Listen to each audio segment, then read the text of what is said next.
That's all I got. Oh, I forgot to hit record. Jeez.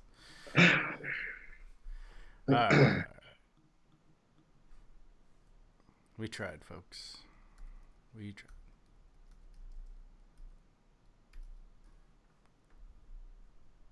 We'll do it live.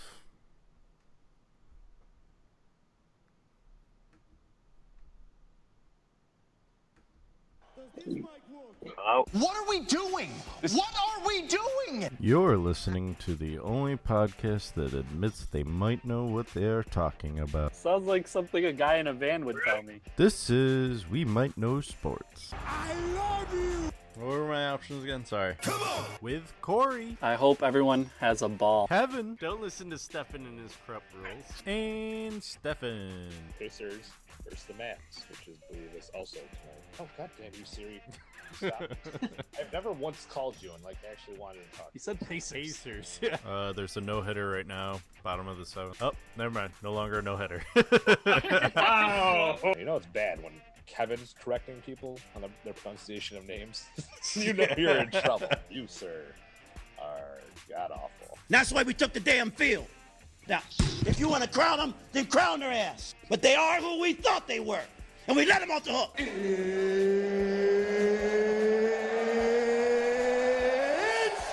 time! And here we go. Wait. Trubisky sucks.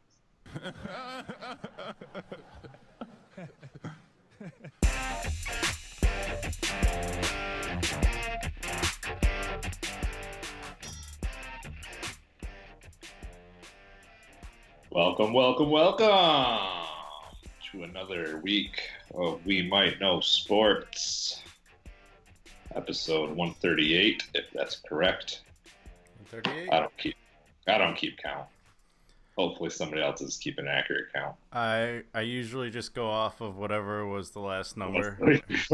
I save. I figured it was pretty accurate, but I wasn't sure how accurate. Yeah, when I do the titles screen, I save it. That way I don't have to worry about it next week. Right. Good call. Yeah. Our version of the Big Three finally back. Finally back. It's been a long time coming.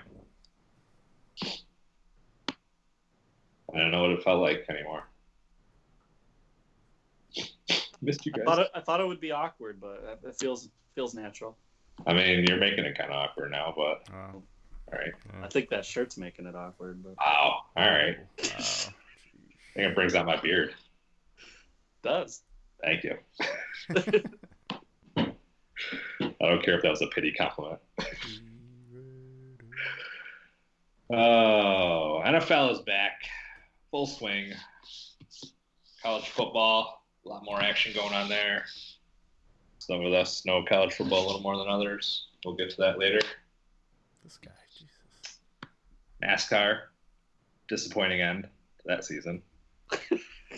That one hurts, doesn't it? What was it? I didn't look back, but was it like 80 points, 89 points? Were you up?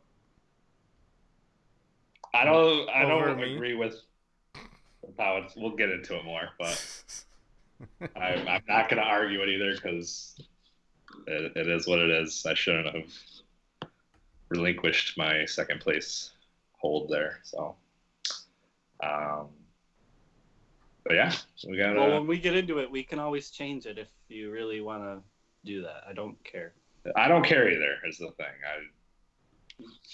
Well, when you have two championships, We'll get it. you're a little less. That's the thing. I got two championships. I'm not fucking worried about it. It's gonna make it even better when I come back and win this fucking thing. So make that three-peat even sweeter. But yeah, a lot to talk about. Did we have UFC this past week? Yeah, we did. Yeah, UFC also. Damn. And a big fight was announced. Big fight was announced. Diaz Masvidal. Oh yeah. It'll be a good fight. Yeah, I'm actually excited for that one. If it continues the form that we just. Right. We also have Yikes finally returning. It's been Returning with football. a while. We also have a fantastically fast Bills minute. Debut.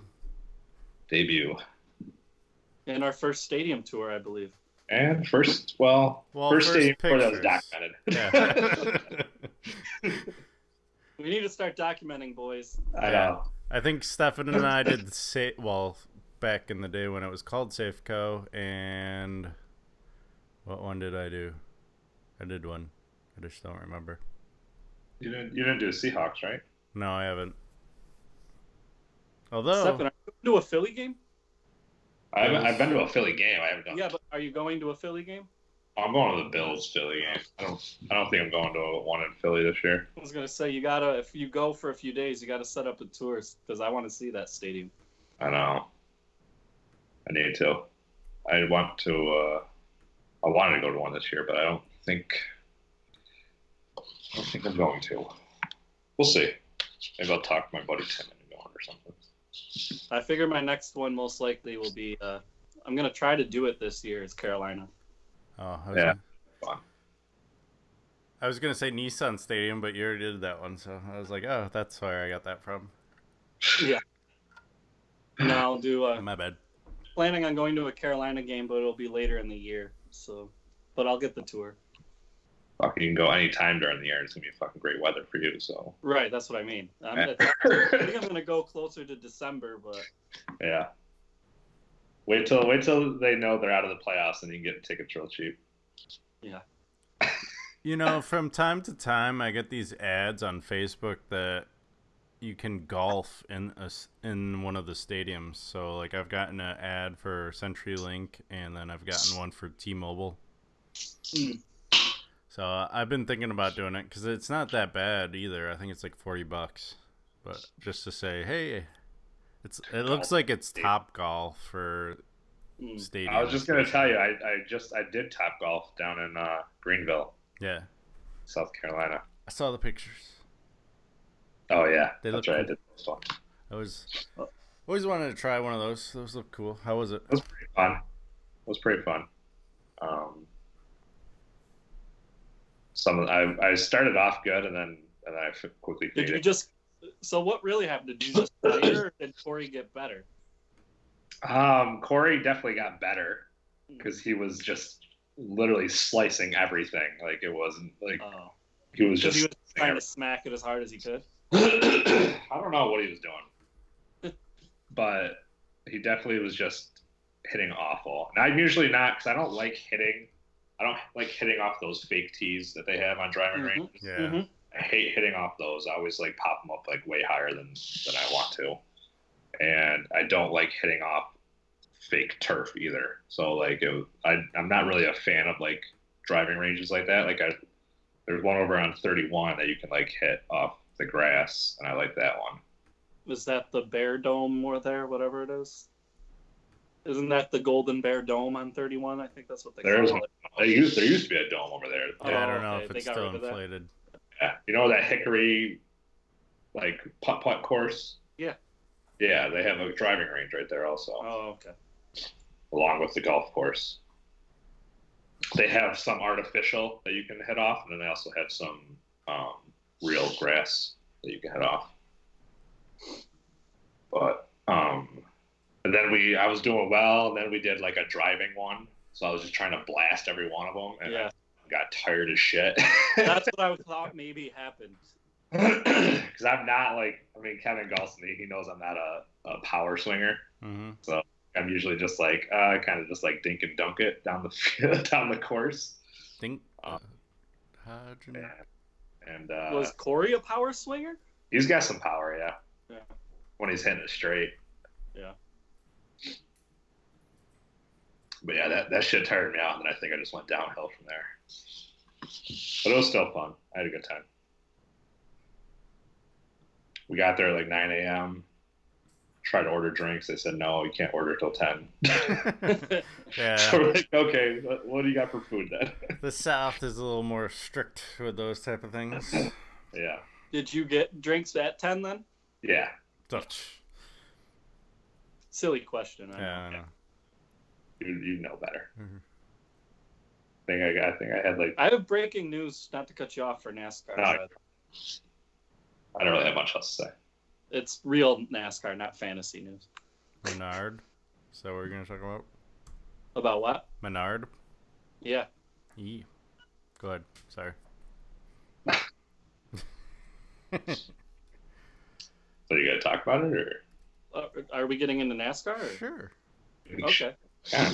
Breaking news: Paul Menard is retiring at the end of this year. And Matt DiBenedetto, the guy who was out of a race that everyone felt bad, is getting his ride. Oh my god. boom. So he gets to drive full time. Menard's family actually owns that racing team. So I don't know if they're doing him a favor or if Menard really was looking for a way out. I don't know, because Menard's had some pretty decent years the last few years. I didn't really think he was done. So I'm not really sure how that came to be, but I am happy for Matt DiBenedetto. He is a good driver.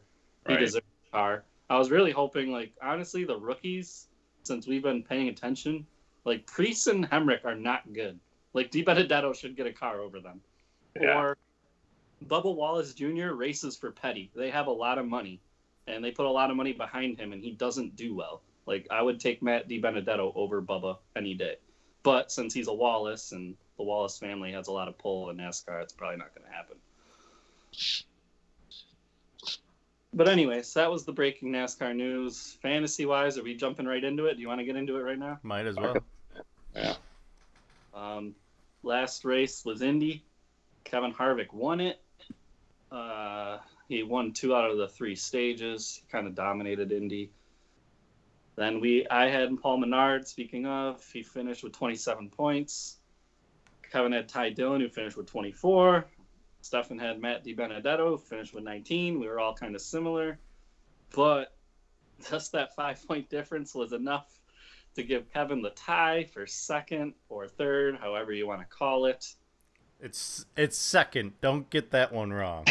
It is a tie for second, no matter what. Tie for second. Tie for second. I did not come in last this year, or tied for third. So anyways, we can discuss how you want to do the points. We, outside the podcast, discussed, obviously, the first place gets 100. That's not really the debate. It's second and third. Do you both get 50 because there was no tiebreaker discussed? Do you give the 50 to Kevin because he did get the most wins this year? How do you want to do it? You two can decide, because I really don't care. If you both want 50, go for it. All right. Let me just say this before we talk about this year. At least from years on now, can we at least use that as the tiebreaker? I don't care. Oh, no, that's my only thing, is that we didn't have anything set in place, because I don't think any of us ever expected us to have a tie. I figured with 26 races, it's just the most random. Like, I don't think we've ever been close enough. We'll never have a tie ever again. This will be the only year. The one thing I will point out is we changed rules last year too with the chase, with that last race too. Just gonna say that. Honestly, as long as I get my 50 points, I don't care. Then I say you both get 50 this year, and we just call it even. Next year, though, we're doing whoever gets the most wins if there's a tiebreaker. Yeah. I was okay with, I mean, if that's what you guys wanted to do, if you didn't want there to be like a tie, to do the tiebreaker that way, because it's fair. It's not like it's not fair. Nice. Like, he did pick more winners. I had to recover from all my ones. And fucking weekly winners, so. I'm also thinking next year, I kind of agree, not with wins, but if you pick like the real actual winner, I think there should be some kind of bonus for that, because that's so hard to do. Even maybe if it's maybe 5 bonus points or something. Yeah, I was like that. 5 or Like 20, something like that. Kevin, you have 3 of them, right? Yeah. I do think you should have gotten, even let's say you got the 0 this year, I still think you should have like had 15 at least for doing that, because that's so hard. I think you should get like 5 bonus points for picking a winner towards your bonus. So next year we'll do that. Next year we have a tiebreaker set. All the things we learn is year 3 of NASCAR fantasy. It tends to be our most heated fantasy for whatever reason. So because it's so not guaranteed for anyone. Like it's fair, yet it's not guaranteed for even the first pick. That's the thing. I think that makes it so heated. Like, Man, I went from going wire to wire first place to where I'm at now, and I'm not happy. I think it happened right around Keselowski, right? All the way to that Keselowski race, and then you lost it. Yeah, No, someone's Where wrong. I had a 46 out of Logano, and you had a 17 out of Keselowski. I think that's when it flipped. I think the Jimmy Johnson win From it. for him. Like I just went down. Looks like, yeah, he hasn't been on the board. He was getting cocky after Jimmy Johnson, I remember, because he gained 2 points on you, Cory, and then he didn't win a week after that. Because It was going definitely Keselowski. back to getting 5 bonus points, Kevin, I really didn't think anyone was going to get a winner with what we had left, except maybe me, because I had Logano, Truex, and Keselowski. And somehow you got a win out of Bowman and Kurt Busch. You should definitely be rewarded for that. Yeah. So next year we will do that. Because even before this year, I don't think we had ever even picked one winner, right? And we got four. We could even this year. I don't know if you guys want to do 10 bonus points. Like, I mean, Something. We're not picking that many winners. No one's gotten more than 3. Last year Right. I did have 1. I've won 2 years in a one. row with picking Kyle Busch. And I don't see anybody like ripping off like 7 or 8 of them. So Right. There's no way. Well, because there's only 7 or 8 guys who win. So unless you literally pick the winner of every like top tier race. Yeah, you'd have to pick every top tier. Yeah. So And I think even like 10 points. the tiers are changing because Johnson didn't even make the chase this year, so I Right. think he's getting old. Yeah. Bum, bum, bum. Ryan Newman made it. I was happy to see that. Eric Jones got a win at Darlington. I wasn't here to talk about that. That snuck him in. The chase will be interesting. So having said that, the first race of the chase is Vegas, just 1.5 miles, your standard track to get things started. Your top-tier drivers all are going to do well. So I took Logano right out the gate. Right out the gate. I'm not playing around. Not playing around, he says. Especially since I only have a 50-point lead on both of you. Especially since he won Vegas earlier this year, right? Yeah, he did. I'm going with my strategy I did last year. Who's picking before, though? Because I'll let you pick. Okay. You technically have the better resume here. All right. Well, I'm going to go. Hold on. Let me pull up my other screen. Unless you want to defer, then I'll pick. I don't. Well, it's like I don't know what your strategy. I'm going with last year's strategy, which worked out really well for me. I'm gonna go with guys that are fighting at the bottom, and that means I'm going with. Wait, I gotta see. I don't even know who the fuck's in the chase. That's my first fucking mistake right now. What the fuck am I doing? All right. I don't know how to spell this. You're going with Almirola. Almirola? Yeah. Almirola. Totally did not. Rolla. Almirola. Yep.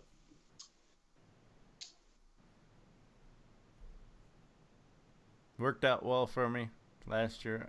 I'm gonna stick with it. I've never been in this position, so I don't really know. Right. What's there's- interesting with the chase is the guys that aren't in it stay out of their way. So Right. a lot of times they aren't going to crash. So you really are just picking a driver that you think will do well there. So it goes from 16 to 12 to 8 to 4 for the final race. Correct. And last year, did we We redid Calibrate it so at we the last one just to make it interesting. everyone was available for the last race, right? Yeah. Yeah. Okay. That's why it's a different color. Okay. Hmm. So we need to pick 9 guys, and then we get all of them again. So how many? They go from 16 to 12 to 8 To 4. to 4. Every 3 The cha- races, right? 4 is the end of it, right? That's Yep. That's why we redid it, so we could at least each pick one of the drivers that's going for it. 4 is the last race, right? Just Yeah. Right. So Yeah, this one race. is the first cut line, bank the Roval, and then you got the Kansas race is the next one, and then obviously the ISM is the last cut. And then you got the final 4 just going for it. So the first cut line is Roval. So 3. Then Kansas, then ISM. 3 more, and then ISM, then Miami. And you know if you win it, you're automatically in, right? Right. Okay. Yeah. So you really do want to pick a winner because they stay alive, and Yeah. Yeah. Oh, I mean, because the top tier in this first part are definitely all going for wins, so they don't have to mess around.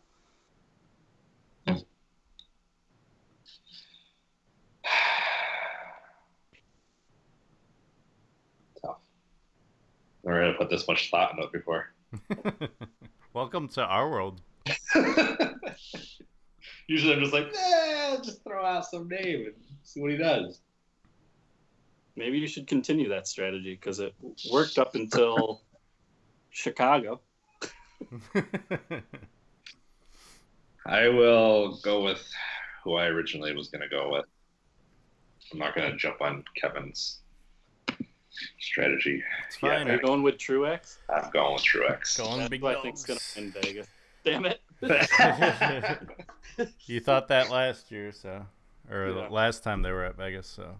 I do. He's just good on mile and a half. He's so good on mile and a half. I think he came in 3rd or 4th, so. Woo. Yeah. I think I can see him or Kyle Busch just getting a win right out the gate and being good.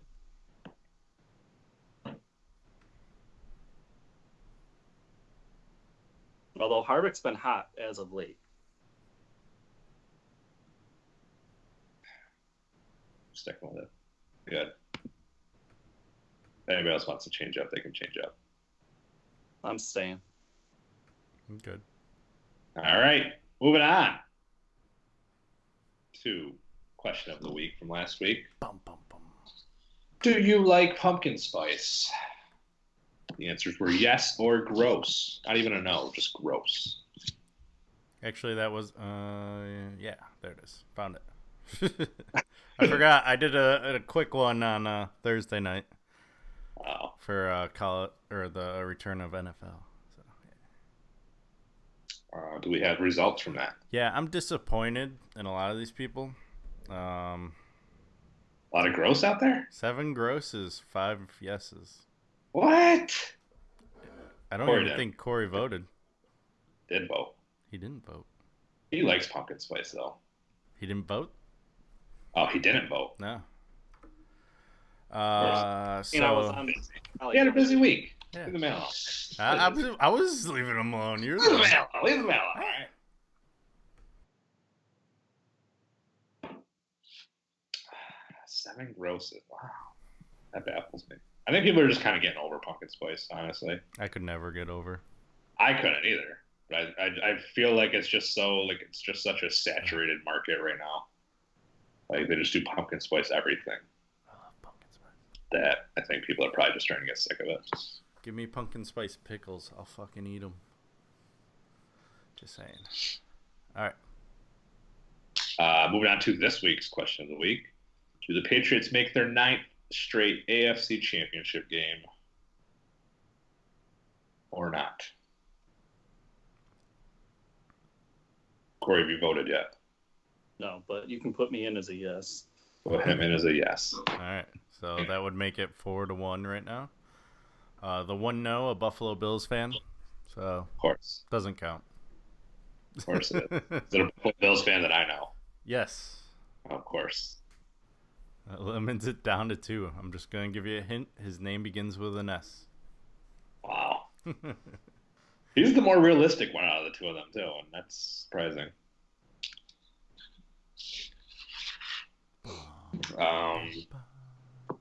Yeah, I don't see any reason. I think that should be an overwhelming win for them. That receiving core, holy cow, watch out. And they're automatically going to the second round.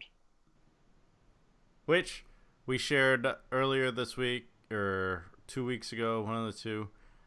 There are 3 teams that haven't played in Wild Card Weekend since 2010. Cleveland Browns, 1, because they haven't made the playoffs since 2003. Tampa Bay Buccaneers, because they haven't made the playoffs since 2007. And the New England Patriots, because they're the New England Patriots. They either don't make the playoffs or they get a bye. It's crazy that the Patriots. So the Patriots have always just been a 1 or a 2 seed. Mm-hmm. Well, they play in the AFC East. Oh, I get that. But that's just the AFC East. I mean, they could still that's 6 games out of the 16. Yeah, but that's 6 wins that they don't have to. I get that. You can still lose half of the other ones. That'd only give you 11 wins. 11 wins ain't putting you in first or second, probably. Maybe second. Maybe not.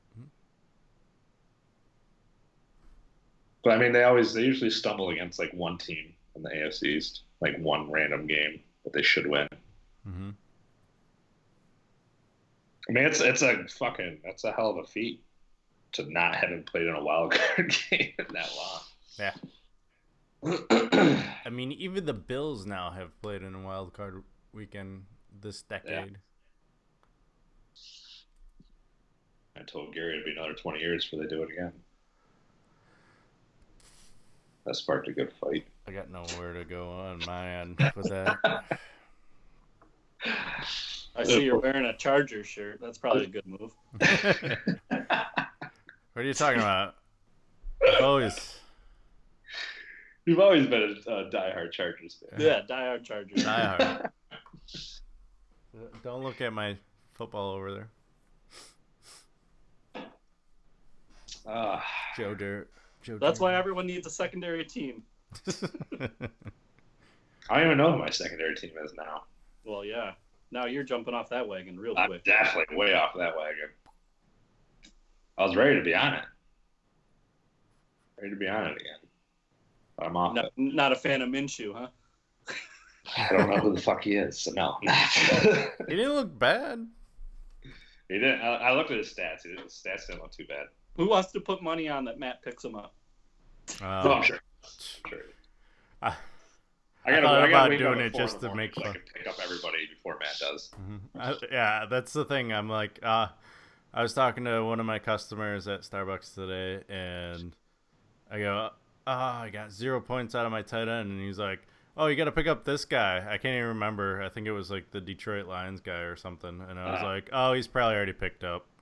I'm not even gonna. He told me all his stats, and it sounded amazing. I'm like, he's picked up by this one guy. I don't know. My dad drafted him because my dad's a Lions fan. There you go. Well, I just knew either he was already picked up or Matt was about to pick him up and offer me really bad trades. And every single player I talked about to my dad, all the 3 months we were working together, he took all of them. So I'm never All the players that you wanted to pick up. all of them. And he was ahead of me, so he kept doing it. I was like, you son of a bitch. Blink. Blink. I think I was going to nab your tight end, and then you drafted him the round before I was getting him. Gonna pick him up, yeah. Well, we can talk trade later for him. Oh, yeah. Well, I don't have much other than a boatload of terrible receivers and running backs to offer you. I need running backs, maybe, so we'll talk. All right, we'll talk off air. Because I don't want Matt offering trades here.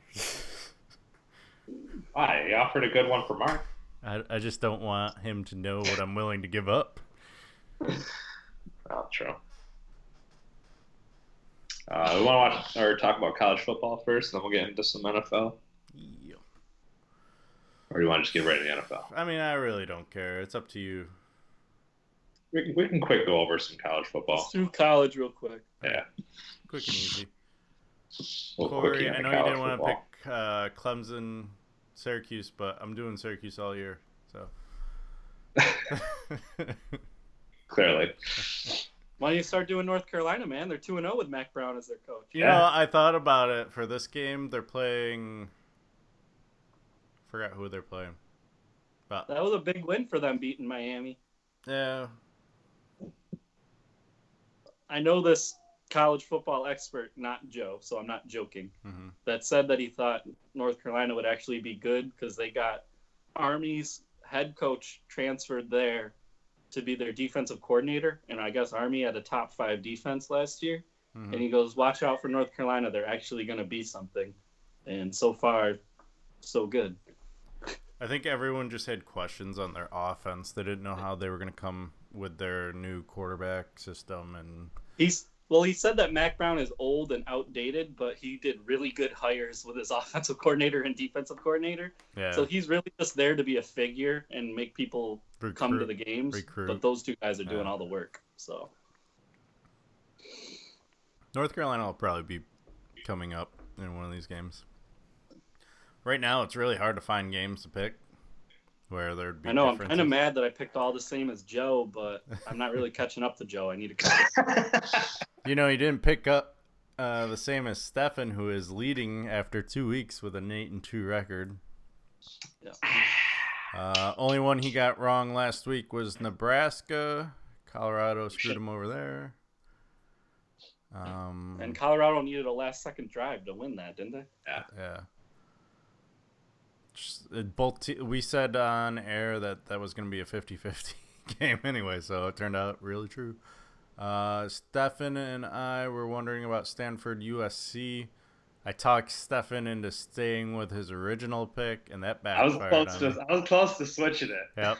He had it highlighted and everything, and I was just like, don't do it. So I'm curious this week with USC because I don't know why their athletic director or whatever just left, Lynn Swan. Lynn Swan, well, there's controversy over other things not football related. So this one's going to be – that game's going to be interesting. BYU's played 2 really close games to start the year. They BYU just beat Tennessee, right? yeah, but that's not saying much. He's not looking good right now. I'm just Tennessee's dumpster fire. both teams. I was just in their state. Yeah. I know how the fans feel about their team. The only thing positive is how they're treating a situation with one of their young fans that got bullied with making his own T-shirt. Yeah, did you see that? That was so cool. Yeah. Yeah.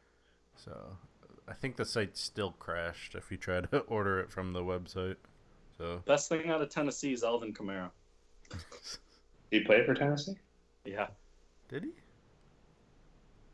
Yeah, how do you play for Tennessee and you're Alvin Kamara and you still suck? Oh, you're saying that Tennessee still sucked? Yeah, they had him and they still suck.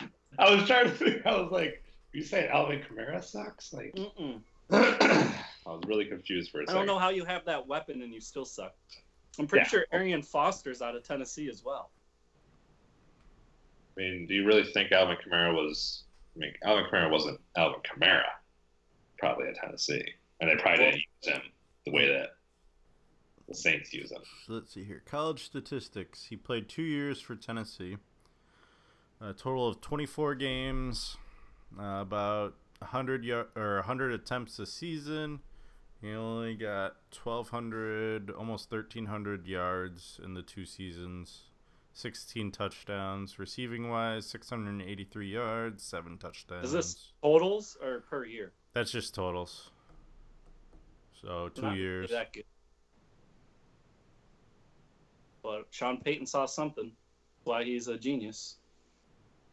That's why he gets paid the big bucks. Well, to be fair, I mean, Kamara also did get recruited and played. Well, not played, but he was originally a Alabama running back, and due to behavior, he Behavioral issues? yeah, you know, I'm tired. Leave me alone. He ended up getting banned from practicing with the team and then suspended from their bowl game. So he transferred to a community college in Kansas, and then he went to Tennessee. So 2 Pro Bowl selections later, an NFL Rookie of the Year. I think he's in. So like I was saying, I don't know how you suck with him. It's Tennessee, that's why. All right, let's just jump into week 3. Clemson, Syracuse. You know, I wanted to pick Clemson, but I think it's a matchup thing, and for some reason, because Syracuse has sucked before and beat Clemson, I just feel like Dino Babers has Dabo's system down to the point where he can win, or at least I'm not saying Syracuse is going to win necessarily. Granted, I'm picking them, so yes, I'm saying Syracuse is going to win. But I think it's going to be a lot closer. If you're betting the under or over-under, I would go the under. I think it's like 24 points right now. Betting tips from it. Kevin. I still think Syracuse does have a chance. I don't know what happened last week because Liberty actually was supposed to have a better offense than Maryland, and Syracuse shut them down. And then they played Maryland. It's like they were looking ahead again, which they tend to do. Mm-hmm. And Maryland they just got blasted. Not to mention, Maryland is a team being coached by the Alabama former offensive coordinator, too. Yeah. So I think it's just they didn't have a lot of tape on the players and stuff. A lot of tape.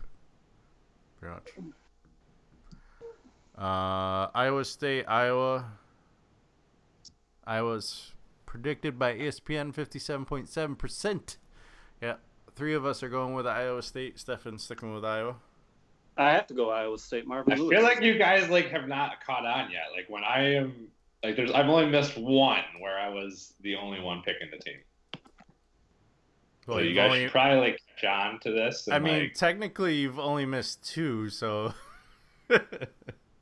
Well, yeah, 2 total. Yeah. One of them was just 50%. How many? I picked like 4, 3 or 4. The Boise State, BYU, Maryland, and USC. I picked 4, so 1 out of 4 I've got where I picked it against all of you. 25%. 25%. Yeah. The BYU one was silly. I don't know why you did that. Yeah, I don't know why I did that either. Did I make that mistake again? Did you see that? I see that. Someone else did. It's my turn. I just don't trust USC right now. I'm still a little like, let's see where this goes. What do you mean? UCF, Stanford. No one bought in on Stanford after losing to. Yeah, so clearly you're not high on Stanford either. So what team are you high on in the West Coast, Henny? Is that BYU? Oh, Kevin. Oh, me? No one. No West Coast team looks good to me. Washington. I think Utah's real. I told you that. I think they're going to win the Pac-12. And who the fuck else is in them? Oh, USC is probably the only one I'll give them.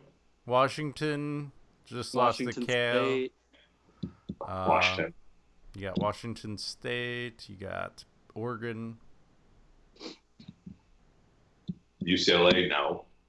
I think it's between Oregon and Utah, and I think Utah's going to take it. No one also bit on this one. I was thinking someone was going to pick on Florida State, but no one trusts them yet. No, absolutely not. Their 1-point win. So we're going with Virginia, Florida State there. I think Virginia wins their part of the ACC. Well, I will say. I think it's going to be Clemson, Virginia in the championship for the ACC. It'd be interesting to see how that North Carolina game plays out between Virginia. We'll see how that goes. I think the winner is between those 2 teams right now. And there you have it. Week 3. Are you ready, Stefan? Yeah, I guess. I'm not. I gotta pull up the timer. Oh, there's a timer? Ooh, yeah. I'll pull it up for you guys. Hold on, let me switch the screen sharing. Look at this. Oh, this is awesome. Technology, folks.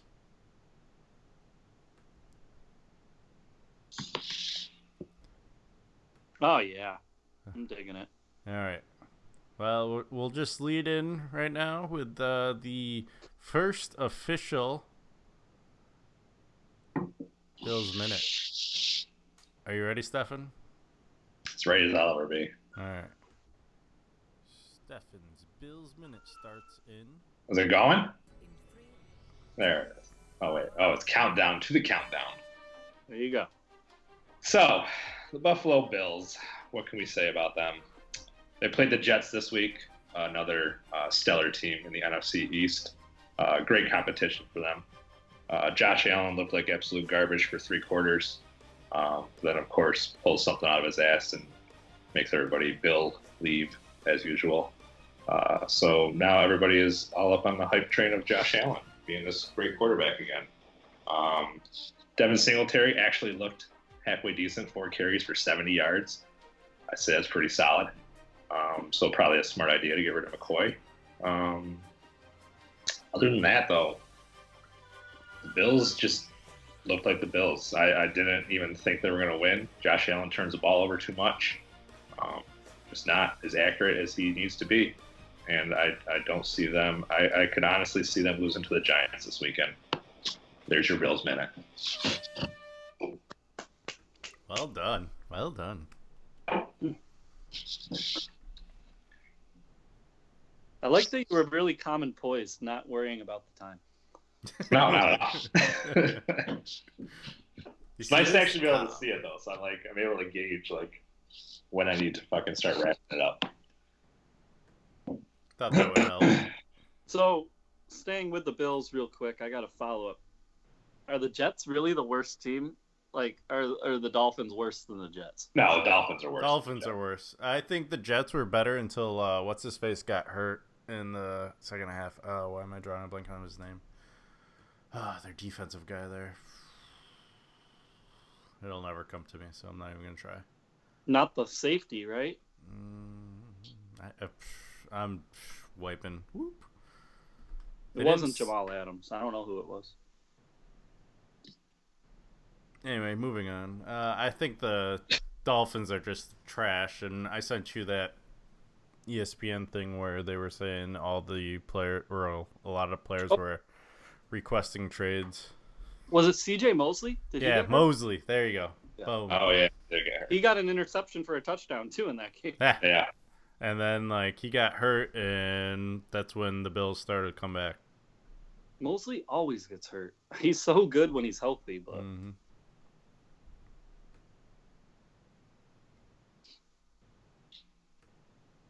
Yeah.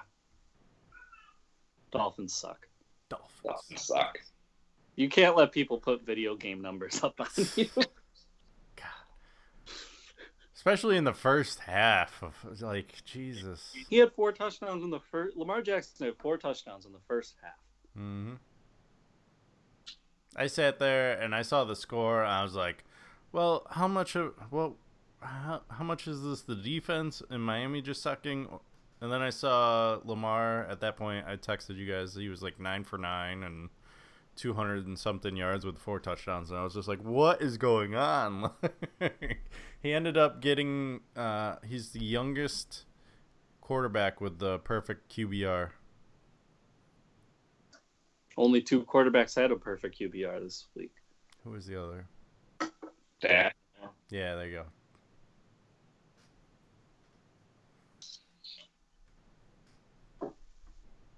I will say, I know you guys know Dak's one of my favorite players, but no, Dak has a lot more weapons to put up good numbers than Lamar did, even though Lamar was playing the Dolphins. He doesn't have that off. The offensive line for the Cowboys being healthy is so key this year. Now that they have Travis Frederick, their all-pro center back, who's probably the second most important player on your offense, that makes a difference. Dak had all the time in the world. The Giants didn't touch him. He didn't get sacked once. Yeah, no. If the Redskins don't touch Dak, then it's going to be the same thing. Yeah. No, when you have that much time, you should That's why I know. The offensive line was unreal. And if they're going to be the best offensive line in football, the Cowboys are going to be hard to beat. Probably only the Eagles, realistically, will give them a challenge. But the Cowboys' defense is better than the Eagles' defense. But the Eagles, I think, have a little more weapons on offense. So it'll be an say that based off of how the Eagles' defense. The Eagles' defense the second half shut them out basically. Well, I'm predicating it on last year, not even this. I'm not even the Redskins. I don't care about that so much. But the Eagles' defense last year was average, maybe below. You were really mad at that defense like all year. Yeah. It's a new year, And Cory. the Cowboys He's not mad. arguably have the Last best year. linebacking core in football. We did lose our defensive tackle too for the year. Yeah, I saw that. Sucked. Yeah. But that brings back the defensive tackle that was there when we won the Super Bowl, Tim Jernigan. Now he's starting again. So 2 years older. that's what's the matter.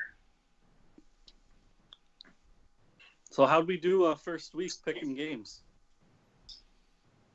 I can't see the full thing, so I think we stuck with what we did. Okay. I don't think, unless you changed, Steph and No, I were Stefan just. has a 1-game lead. Yeah. I forgot how. Oh, so I did better than that, but I didn't pick them. All I had to do was take the Chiefs, and I could have tied. That was stupid. The Jaguars game is what killed you, Cory. I don't know why I did that. And the Dolphins. Shit. The Dolphins I did because I don't think the Ravens are that good, but I guess I misunderstood how bad the Dolphins are. The Jags was just stupid. They're still the same team. I don't know why I thought their defense miraculously was going to come to life. They still suck. Yeah, I remember going over the picks, and I was like, Cory buying into the home field advantage pretty hard this week. Like, I always do on week 1 because I don't know who anybody is. I can have my own idea. Like, I thought the Seahawks were better than a 21-20 victory over the Bengals, but apparently I'm wrong.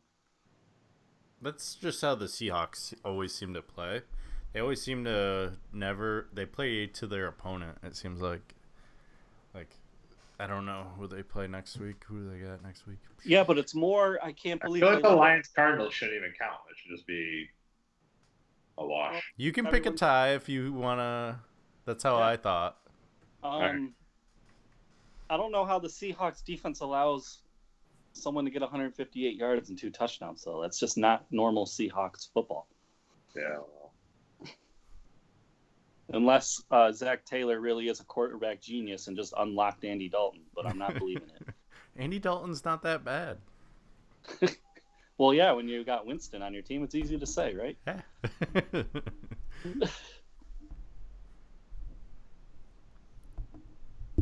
I don't even want to talk about the real Bucks. Was he the most disappointing quarterback of the week? Oh, never Winston? mind. Trubisky. What? Trubisky, yeah. I think he was the most disappointing. Jameis, you already knew what you were getting. There was like, let's see what Arenas does, but What was the biggest surprise of the week? What team or player?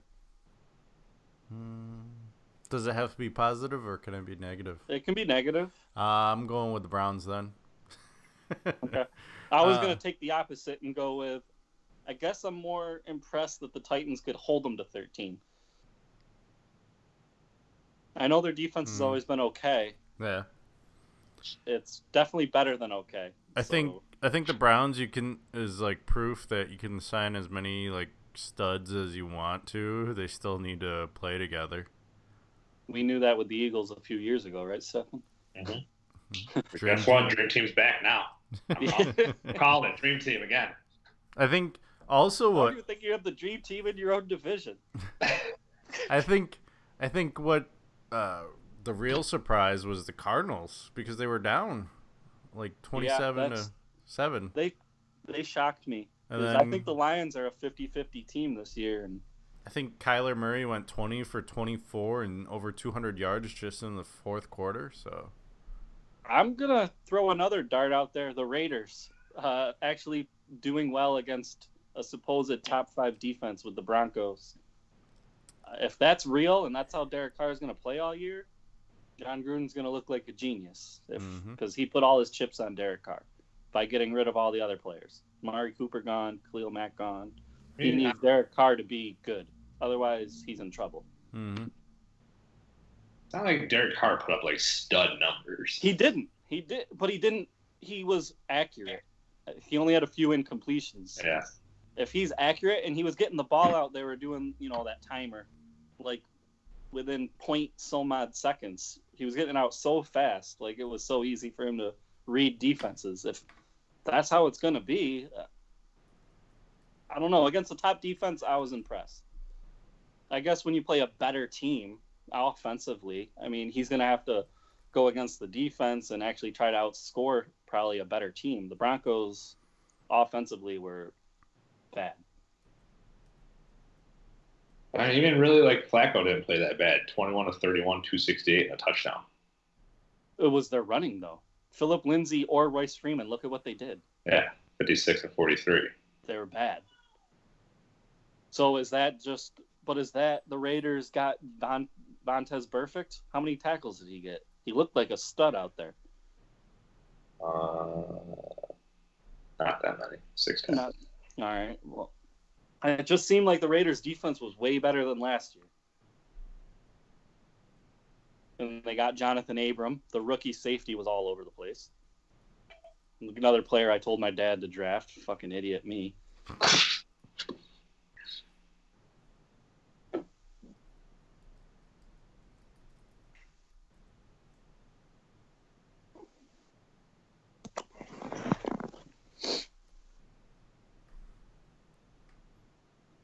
Yeah, I mean, I don't know. What do you think about your Bucks there, Kevin? They're doing just as well. To pay for virus protection for the 30th week in a row. It's switching time. I hate virus Now protection. that, entrance. Switch to built-in virus protection.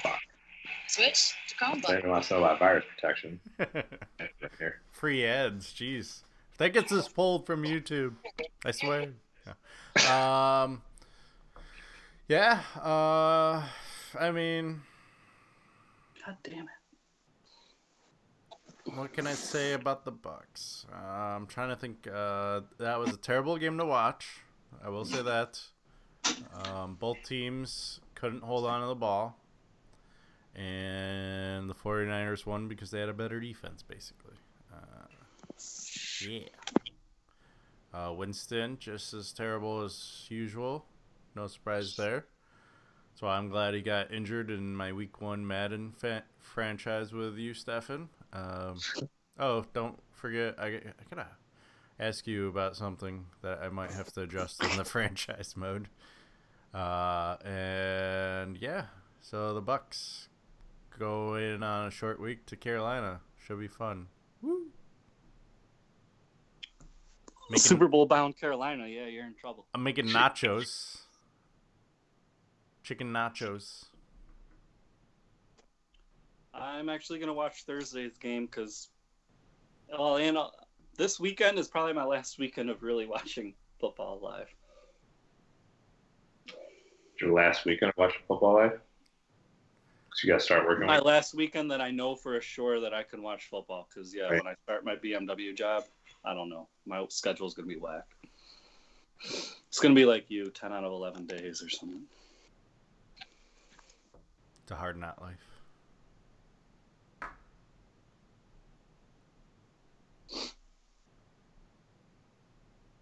And yeah, that sucks. I mean, I get to watch every other weekend, but I get to watch this weekend and not next weekend. So I know I'm good. I'm till excited to November. watch next week because I think the Bengals can win, even though you. What is Bengals playing who? Click on week 2, Kevin. I'm getting there.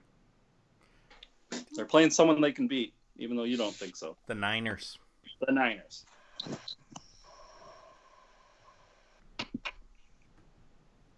If they can play Seattle only down 1 point on the road, I think they can beat the Niners at home, is my thinking. But you ride that Jimmy G train until it'll fall off. I might change it. I might change my weekly pick anyway. Hey, you can still change the weekly. Yeah.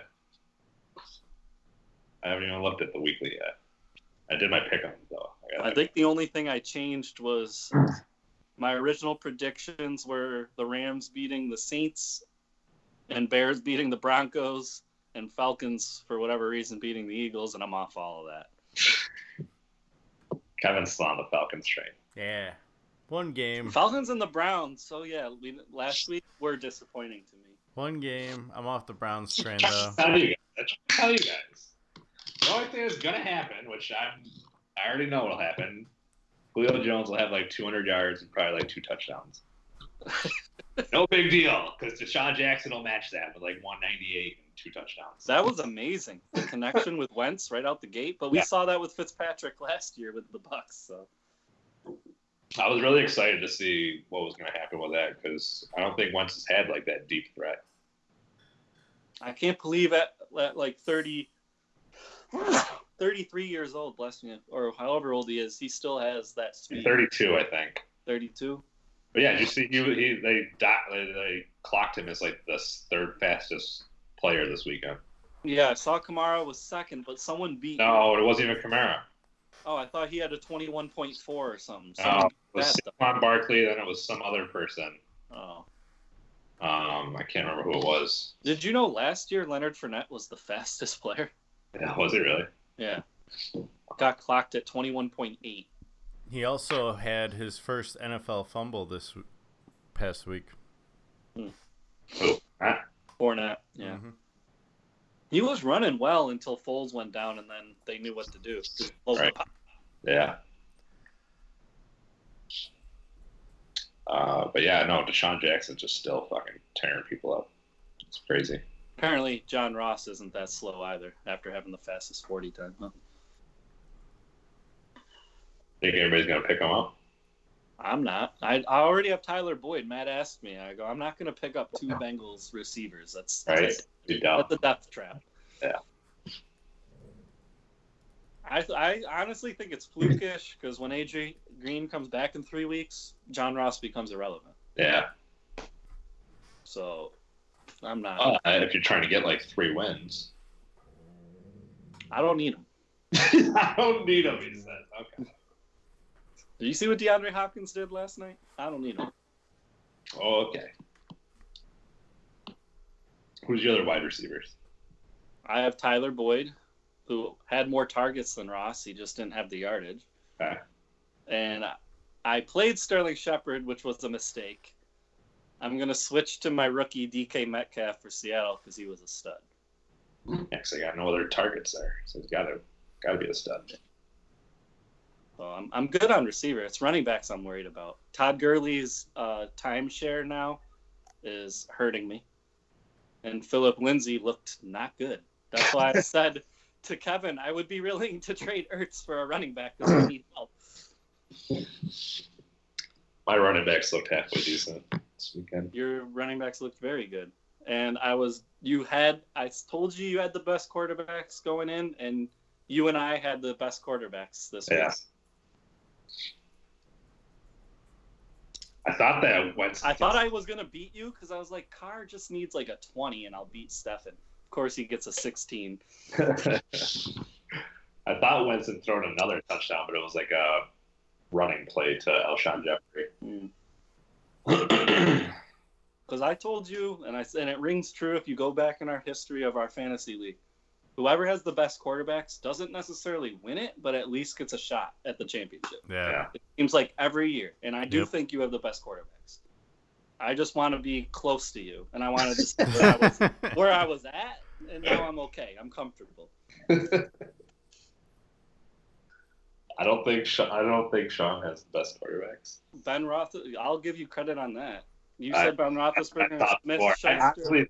If anything, I would have thought it might have been flipped stats, but yeah, same. I was expecting Dalton to go out and put up 20 or 21. Well, did you see Zach Taylor? I know he was a quarterback coach, but apparently that offense is just going to throw the ball. Yeah. They only ran the ball 13 times. Like the Vikings are the opposite. They're only going to run apparently. Right. I really do think that Steelers are probably going to struggle offensively this year, though. No Brown, no Bell. Yeah, I think Juju. I don't think they were talking about it on ESPN the other day about like watching whenever, because I think Antonio Brown was out for some games or something last year, and Juju just was not able to like get open on his own. I have that James Washington kid. They're number 2. Yeah. he needs more targets. I mean, he had one catch for 43 yards, and then he had another one. I think he finished the game with 53. But you got to target him more than 3 times. I don't know if Ben didn't have time or what. I didn't see that game because I honestly hate the Patriots and I hate the Steelers, so I do not want to watch that game ever. Yeah, I usually don't watch the Sunday night, and if I do, it's like off to the side because I've been watching it since 10 o'clock in the morning. So it's I watched Monday night's games because I had 4 players playing and I wanted to put up a respectable score so Stefan would shut the fuck up. That's all we could ask for. One respectable score doesn't get my respect yet, okay? No, you can have the highest scoring season and he doesn't care. Nah. It's all about wins and losses. Not even. It's still like all about those championships. Kevin, that one year where he was like last year he was 5-0 with no good scoring. Mm-hmm. Which is my game plan. If everyone scores 72 points against me, I'm very happy. Oh yeah, of course. Or you could be like Dave. Was it Dave? Didn't he go up against Matt, I think? Dan, I felt bad. Dan's team was trash. Or was it Dan? He put up 160. 164 or something like that. Yeah. He still got the loss, yeah. I'd be Dan did a good job rebuilding that team because it was not good. All he really had to do, I don't know why he drafted a bunch of not active defensive players.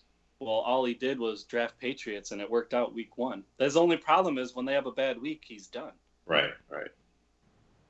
But how often do New England have a bad They team? might not have a bad week, which gives him a good team, yeah. Except the week that they're on bye, you got that win. Right. Sometimes you just got to eat the James loss. White. He has James White, Julian Edelman, Josh Gordon, and Brady. Yeah. And he'll probably go pick up Burkhead, too. Oh, he's got Travis Kelce, too. Yeah. His defense was bad. He went and picked up free agents, and they actually performed well for him, which I think is flukish because only Harrison Smith is any good at that he picked up. I just like the Tampa dumpster fire. I don't know how Harrison Smith went undrafted, by the way. I don't know. He was 4th in tackles for all safeties, and no one thought to draft him. Because no one cares about defensive players, pretty much. To me, it's hit or miss. Me? Yeah. If I get 10 points, sweet. If I get 8, okay. If I get none, then I'm dropping you. I only got 1 out of Aaron Donald. Should I drop him? Mm-hmm. Yeah. Ryan got. I don't think he's good for. I know. I saw that he didn't have any tackles through first time in his NFL career, he didn't in 108 games, not even a tackle. Well, the same thing happened to J.J. Watt that happened to Aaron Donald. No Sue next to Aaron Donald because remember Aaron Donald had the record year last year. Mm-hmm. No Sue, he got double teamed all game, and now no Clowney with Watt. What do you think's going to happen? Get double teamed? Yeah, I'm going to get double or triple teamed because you're J.J. Watt. Guess what? That's what's happening to Juju Smith-Schuster. Mm-hmm. No AB. Now you get double teamed. That happened, actually, I heard. I'm hoping it doesn't continue to Tyler Boyd, and that's part of the reason John Ross was open all game. Well, there was also some bad defense for John Ross to get at least one downs. It was just really bad defense.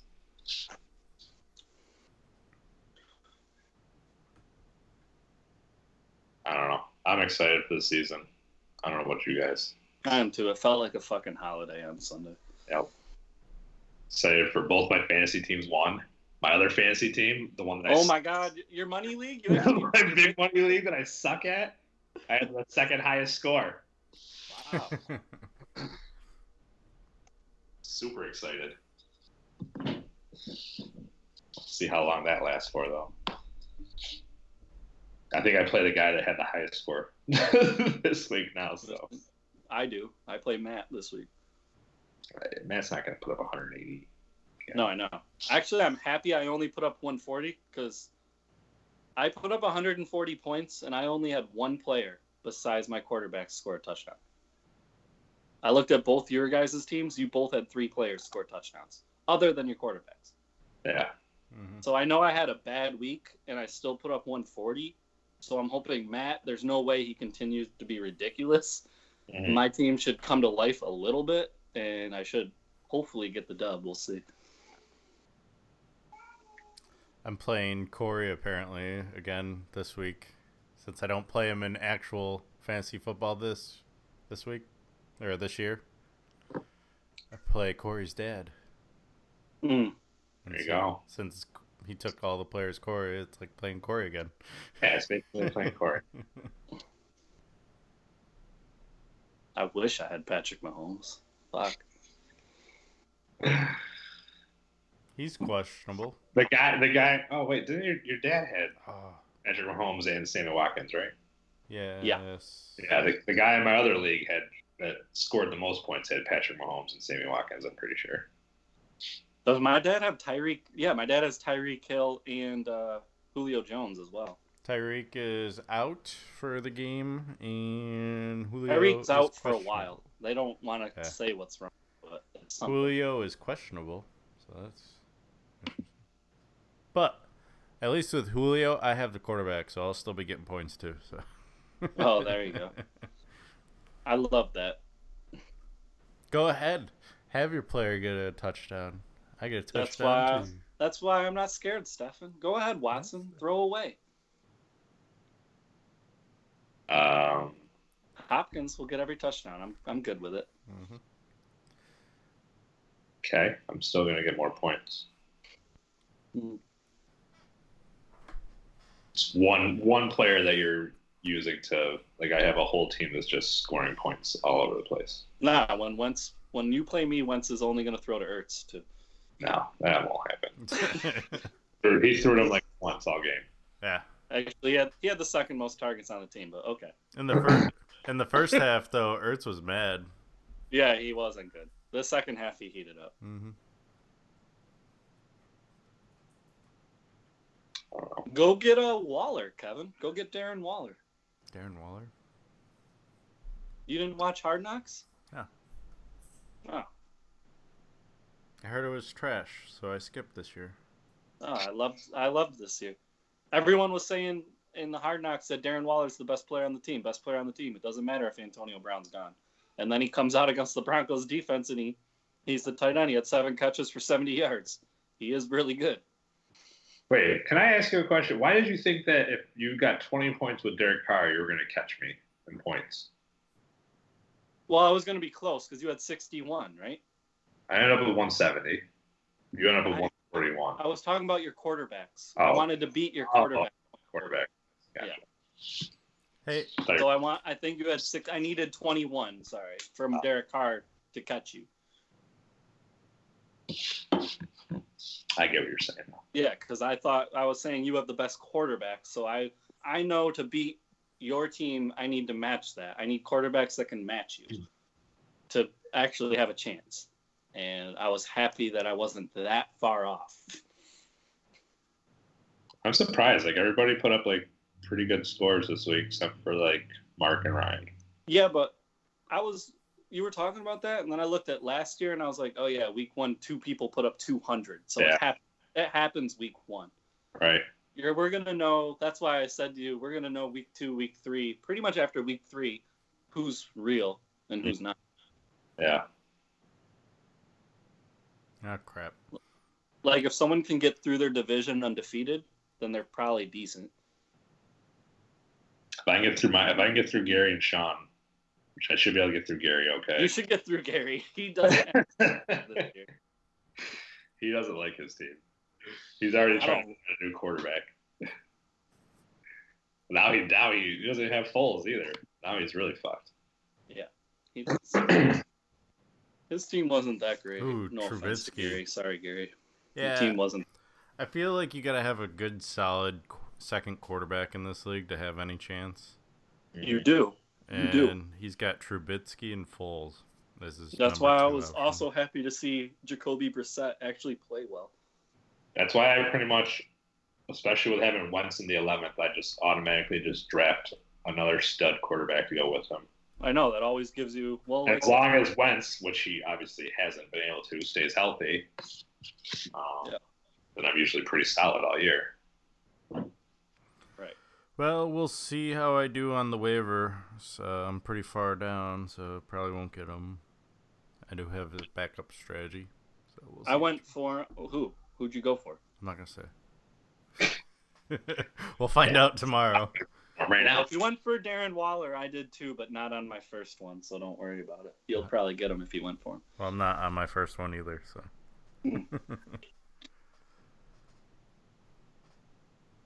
I can't even see the waiver. It's in the standings. Oh, there it is. That's not it. Yeah. Oh, waiver right there. I'm a little disappointed in Funches going on the IR. Out till at least week 10 or 11. Yeah. So he might be one of my drops soon. Put him in your IR slot. I did. Oh. But I like to toy. We'll see what happens. Because Matt's super disappointed he can't put Melvin Gordon in his IR slot. Needs to just drop him. He won't. He's trying to figure out what to drop, though. Because I think he's really going to take Minshew. Yeah, I'm sure he does. He loves that quarterback trade bait. I was thinking about going after him too, but I know I'm too far down the line where Matt was probably going to pick him up. Well, shouldn't Matt be last? Oh, man. No, Matt's first. Last pick, remember? Oh, because he's last. Up off waivers and he stays. Oh, so I'm second pick. I get pretty much what I want. Yep. Right. I think he said he's going to not do anything. I think he's going to wait till 4 o'clock in the morning. Yeah. No, that's usually what he does. He usually tries to hang on to that waiver and he'll just wake up like super early and fucking grab everybody that is left that didn't get claimed.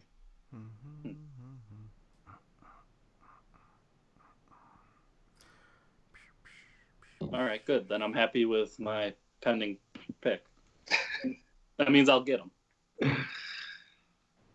And since you guys aren't going to get him, I'm going to drop Darrell Henderson and grab the other running back that got all the touchdowns for the Rams. Might as well. Obviously, they're going to give Gurley a timeshare. There's something wrong with his knee. I got both Eagles running backs. Neither of them really did shit, so. I mean, Gurley only had 13 carries but had 97 yards. But let's not run the guy that's getting 7 yards a carry. You know what's also funny is that the Redskins did a healthy scratch for Adrian Peterson, and now they're going to have to play him. And did you hear all the backflash on that? Yeah, basically he was like, well, if we're gonna run the ball 50 times a game, then yeah, we'd play him. And then now they found out that Geis is out, and now they pretty much have to play him. So it's like I heard a lot of the vets on the Redskins weren't thrilled. Like they thought Adrian Peterson clearly was the better back.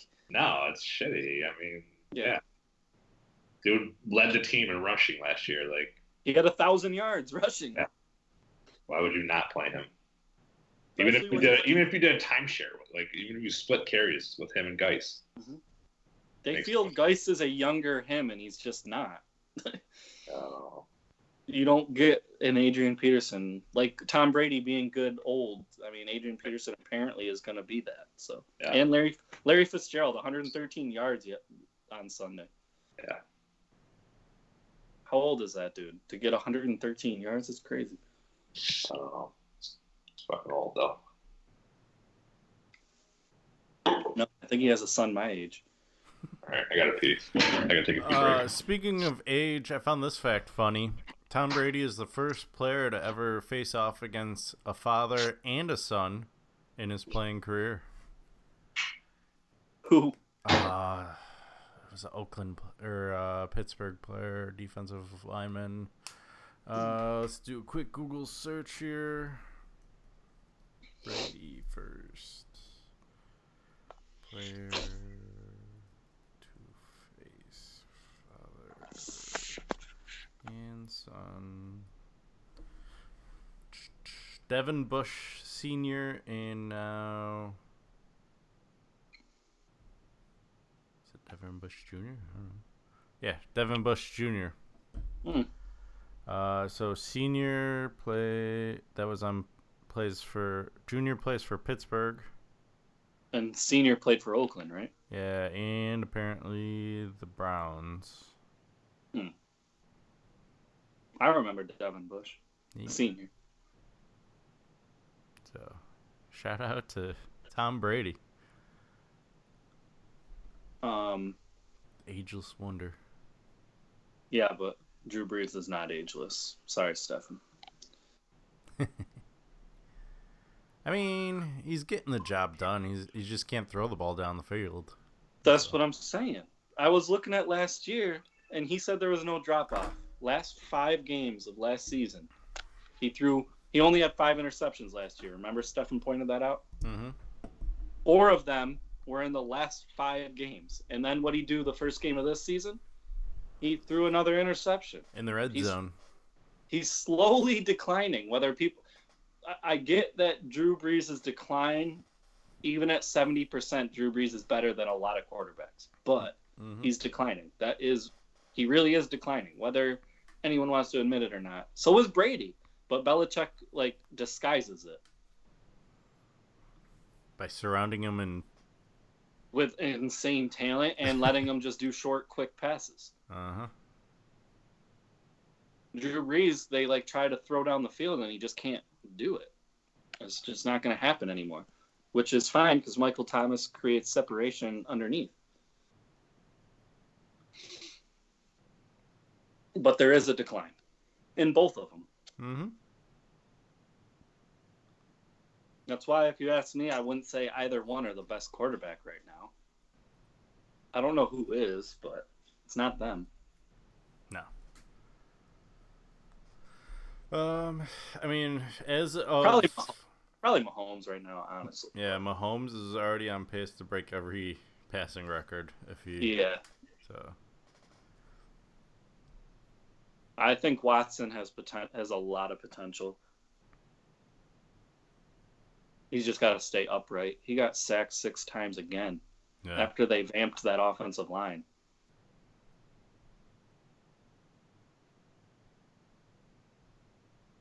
You want to do the tour when Stefan gets back? Yeah. That sounds like a plan. Show you guys the Nissan Stadium. By the time he gets back, it might be pulled up. So. Oh, I'm back. So you lied. I said it might. Well, all you missed was me saying that Drew Brees is falling off. So. How is Drew Brees falling off? I still don't understand what you're saying.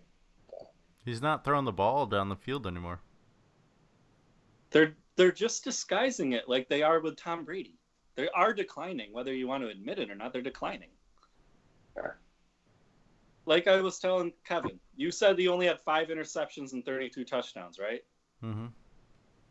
Go to last season's stats and look at his last 5 games. How many interceptions did he throw? 4 of them out of the 5 games. He's falling off, and now he just threw another one at the start of this season. He is declining. It's more gradual. Like I was saying to Kevin, 70% Drew Brees is better than almost everybody.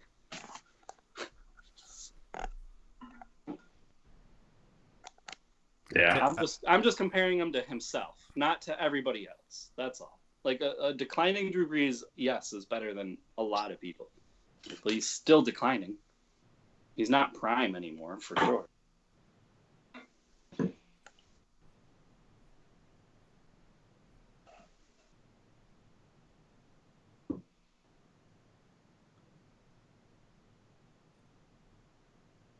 Anyway, let's talk about Cory's tour of Nissan Stadium. Bring it up.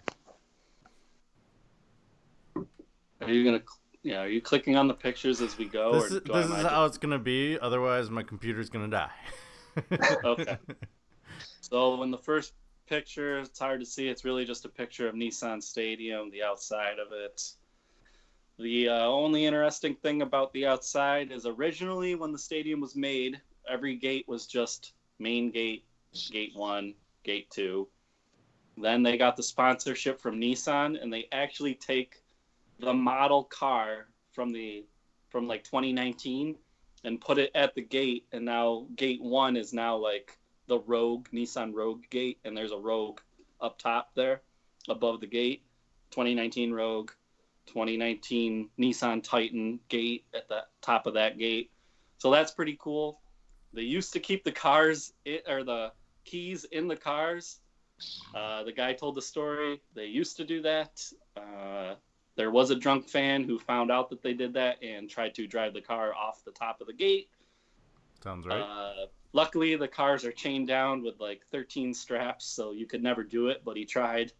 So they no longer keep the keys in the cars. Moving on to the next picture. I can't really see it now. Is that the Steve McNair picture? Yeah. That's one, the emphasis of the Steve McNair and Eddie George thing. Those are the first two players that ever in Titans history are going to be into their Ring of Honor. Those two jerseys are going to be retired. They've never done that. This is, like I said, the first. Steve McNair's picture is on the west side of the stadium because they ran a West Coast offense when Steve McNair was playing. And Eddie George is on the east side because he was named Eastside Eddie. He was from Philly. So that's why they put him on that side. I thought that was interesting.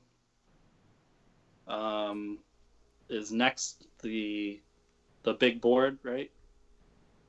Scoreboard. Yes. So at the time of the Nissan Stadium being built, that scoreboard was the biggest in the NFL. Outdoor stadium. So not counting the Cowboys, what they did. But then the Jaguars, being division rivals, said, well, they can't be better than us. So they built the biggest one by a few feet. And then after that, the Dolphins were like, well, fuck you. We're the top team in Florida. We're going to build a bigger one. So now the Miami Dolphins do have claim to the biggest outdoor screen, but the Titans do have the third biggest. That's what she said. What? Nothing. Sorry. Making an office joke. Then you have the Hall of Greats. There's Keith Bullock. I simply put that up there for Kevin. He's a Syracuse great linebacker. He's... coincidentally, this past weekend made waves on Twitter because he said, it looks like I'm staying home for the Syracuse Clemson game. So, yeah. Yeah. Well, there he is, honored by the Titans. Maybe if he gets honored by the Orange, he'll come back to Syracuse. But I agree with him. I don't blame him. He's like, I'd rather watch the game on TV than take two separate flights to get to Syracuse. Mm-hmm. They have lots of... That's the only one I think I took, but there's lots of pictures of Keith Bullock all through the halls. He's probably one of their best defenders. Probably. I mean, we'll get to Kevin Byard, but right now Keith Bullock, yeah, probably.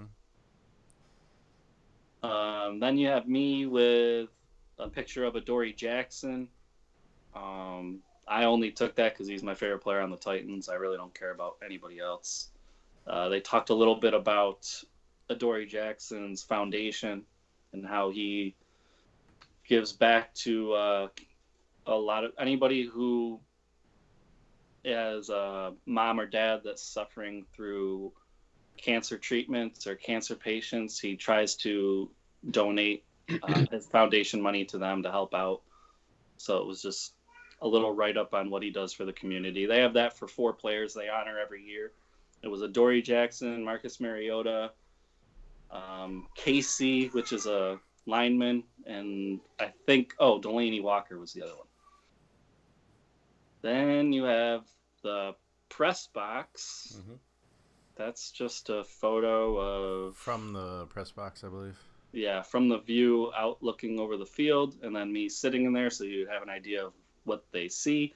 And then I took a picture looking all the way down the press row. The opposing team's press they put all the way down at the end, and the guy was saying that is legit the worst scene in the house. You can't see shit. They do that on purpose. I thought that was funny. Then you got the room where you do the scoreboard. That was cool. See all the operations in there. Then you have the next picture. What's that thing he's holding? That's what I was going to talk about. Right. That's the original lights that lit up the scoreboard. There's 300,000 of them. And their owner at the time was so particular.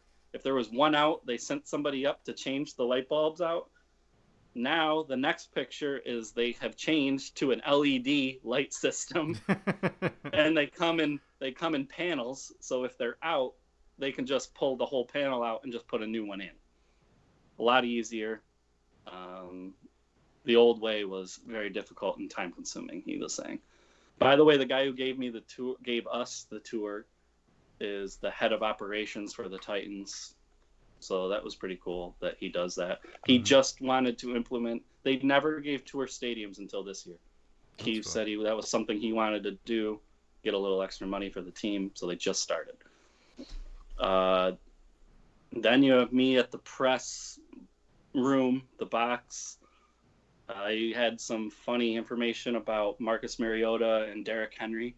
Since Derrick Henry is on his rookie contract, he doesn't have anywhere in there about the press. So if he is asked to do an interview right when he is off the field, he has to, and he'll show up there with his pads on. Marcus Mariota has it implemented in his contract. If they ask him to do it, he is allotted 30 minutes time before he has to go up there so he can go shower and change and look nice. Fucked up.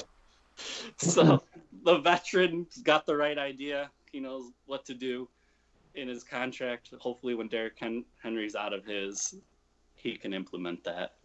Then the next picture is me at the Titans Hour. It's like their own, just like we have the MSG network up in New York. The Tennessee Titans have their own network. That's their studio where they interview players or just talk about Titans football. That's me sitting in the two chairs. There's two hosts. Yeah, that's really it. That wasn't that exciting. I was waiting to get into the locker room. There I am.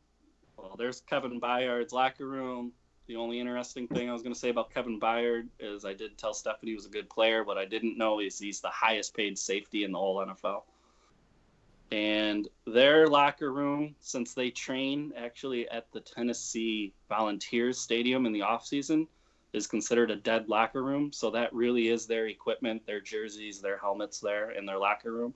They don't go in there. They are one of 10 teams that allow you to go in the locker room with all stadium tours. I was going to say, that's weird. So they are letting me wear Kevin Byard's helmet right there. That's really his helmet. Because every player is only allotted one helmet and only allotted two jerseys. That's gross. The Titans are proud of their seamstress. They say she's the best in the whole NFL. So she really fixes their jerseys after every game, if they're ripped, torn, whatever. So I just took a picture of Mariota's to show you guys that his stuff's sitting there. Only two jerseys? Yeah. They only have the white one and the blue one. Wow, that's weird, because all those players that give their jerseys to the other guy. Yeah. That's that actually comes out of their pocket. They have to buy another jersey. That's right. Because, a $1 billion company can't afford. Right. Just limited jerseys. Well, while we're talking about like $100, like really, you can't fucking afford that shit. While we were talking about jerseys, another funny story he was saying is employees showing team pride. The guy that gave us the tour, Stefan, was from Philly, and he said he was a diehard Eagles fan growing up. Once you got a job with the Titans, you are only allowed to wear Titans gear. And so he said, since they're paying his bills and they're paying me well, that's all I wear. But he did give a story of a girl who was a diehard Oakland fan a couple of years ago when Oakland came into town, and she worked at the concession stand or something. And she tailgated in all Oakland wear, and the security caught her on camera and recognized who she was. Fired within 10 minutes. Wow. Kicked off. And then another guy who was actually higher up got caught before a game wearing another, like I think it was a Falcons jersey, before the game, and he tried to put his Titans shirt over it, and someone saw it, and I think this is kind of cheesy, but like another employee ratted him out, and he was fired within 5 minutes. So they are strict. You are Titans pride. You wear that gear. All employees are allotted $300 to buy all the Titans gear they need every year. Oh, sweet. To keep them dressed in Titans wear. I would be a Titans fan too. Jesus. Yeah. So he was saying there's really no excuse to not have it on. They'd pay you to have it on. Yeah, just get like 7 T-shirts. I'll always wear. He said he buys hats. You got to make sure that you buy a jacket, because even though it's Tennessee, it does get cold. Mm-hmm. Which he talked about that. Another interesting thing was Nashville just hosted the draft. Yeah. And it's the largest attendance ever and the biggest gate ever for the NFL draft. So Tennessee's new owner, I can't remember her name, is really trying to push to have the Super Bowl held in Tennessee. Even though it's an open stadium, it's still somewhat warm in the winter. If they can do it in New York City, why not? Right. So they're really trying to get it. They thought that they could prove with that huge audience, and then obviously they have downtown, which is just, Samantha and I went. It is crazy. There's a lot of bars, a lot of drinking. They can definitely host a lot of people and have a good time. Yeah. Yes. Another funny thing was when you walk down the hall to go to the locker room, the first picture you see is Taylor Swift. And that is because she is the only person ever to sell out the stadium. Oh, wow. She made $26 million profit for herself in one night. Jesus. Damn. So that was kind of cool. So anyways, then next I think is the mascot. No, hold on. So, it's this one. Oh, me walking down to the field. Yeah, you can actually, I jumped up and tapped the thing. They all tap it and say like, "Go Titans" or whatever.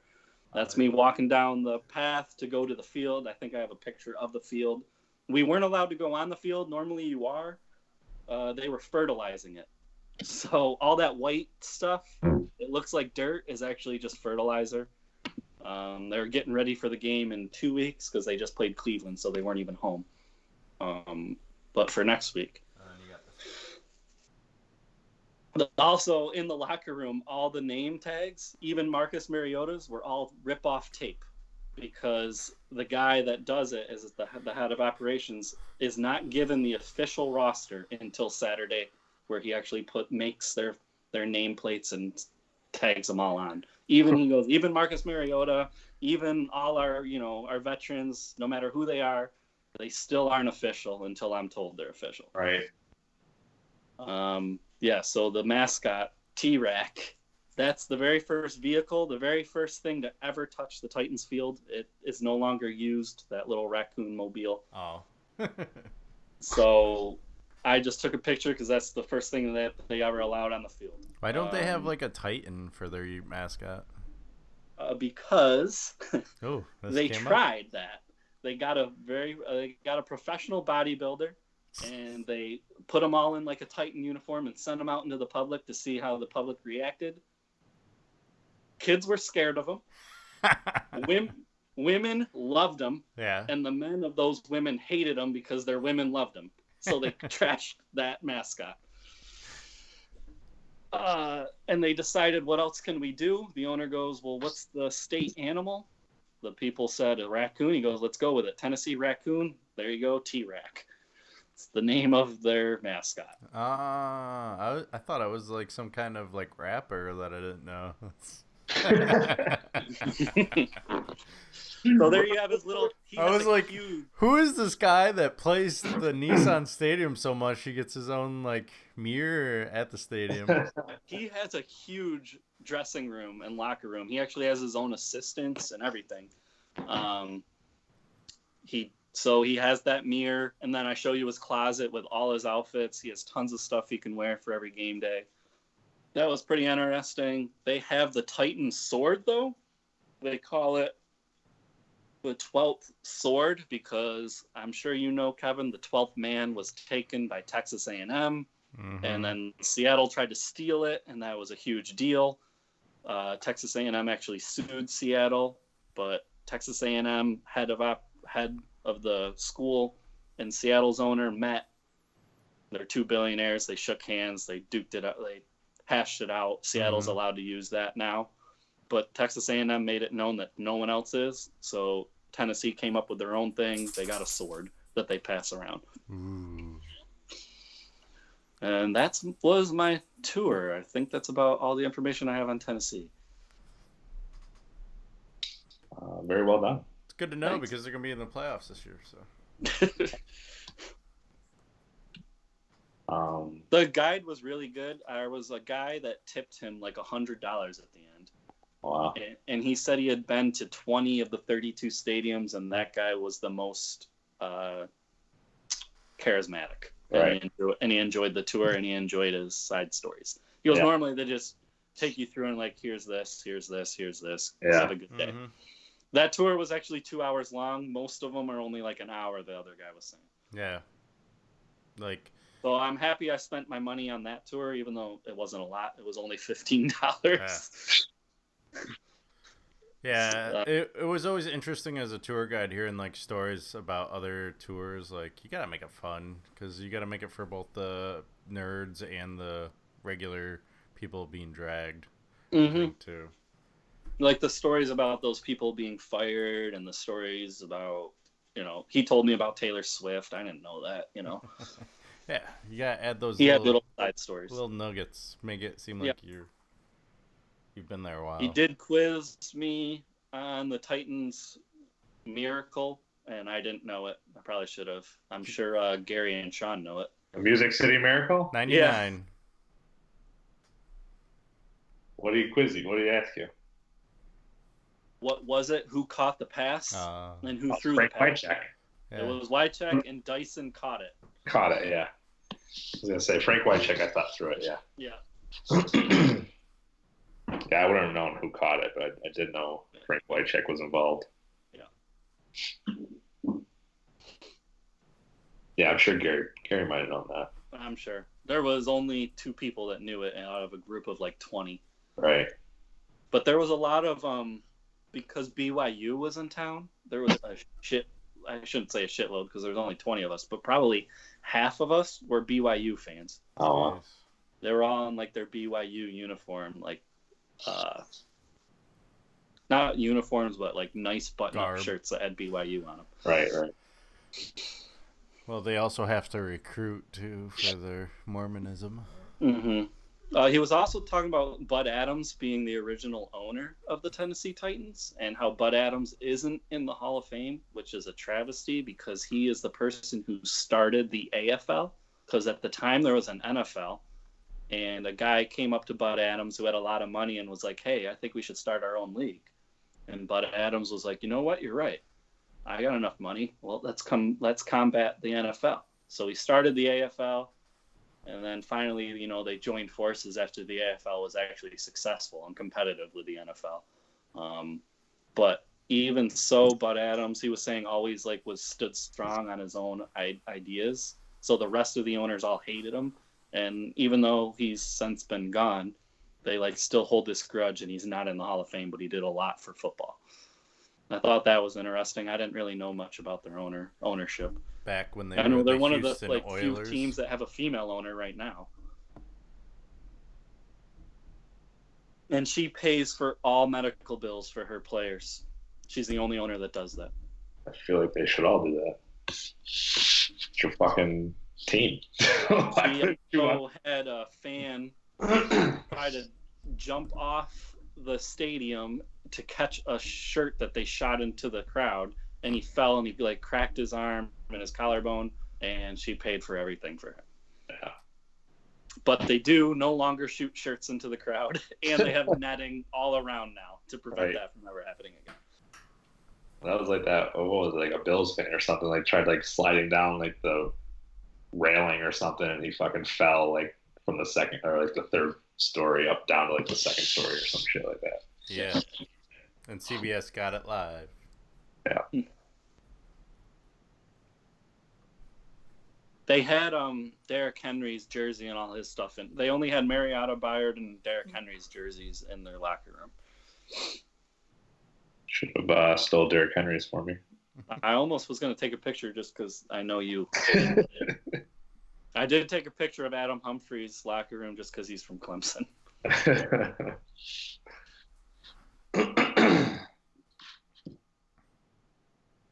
Very interesting stuff. Was. I hope if I do the Carolina tour, it's as interesting. Yeah. I mean, we had quite a bit of interesting information on our Mariners tour. Did you? Mm-hmm. I thought we did. I know I took a few pictures. I didn't take nearly as many as you did. Yeah. Well, I had the luxury of having Samantha do it while I enjoyed everything. Yeah, that's true. Because she didn't give a shit about football. So right. She goes before the tour. She's like, "Oh, maybe after the tour, I'll actually like football." No. False hope. That was a negative. Mm-hmm. Wow, wow, wow. There was a kid who had a Mary Goda shirt on, and I didn't think. Oh boy! Come on, man. Far from the goat. Far from the go. Tour of CenturyLink is $14. Yeah, they're cheap. Tours are cheap. Yeah, those aren't that bad. Man, at the end we got 20% off the gift shop. Mm-hmm. And you know how much stuff I bought? None. 0. Because Samantha's like, you don't want to buy anything? I'm like, no, I don't give a shit about the Titans. If it was Carolina, I'd buy something Cam Newton, but I'm not buying anything at the Titans.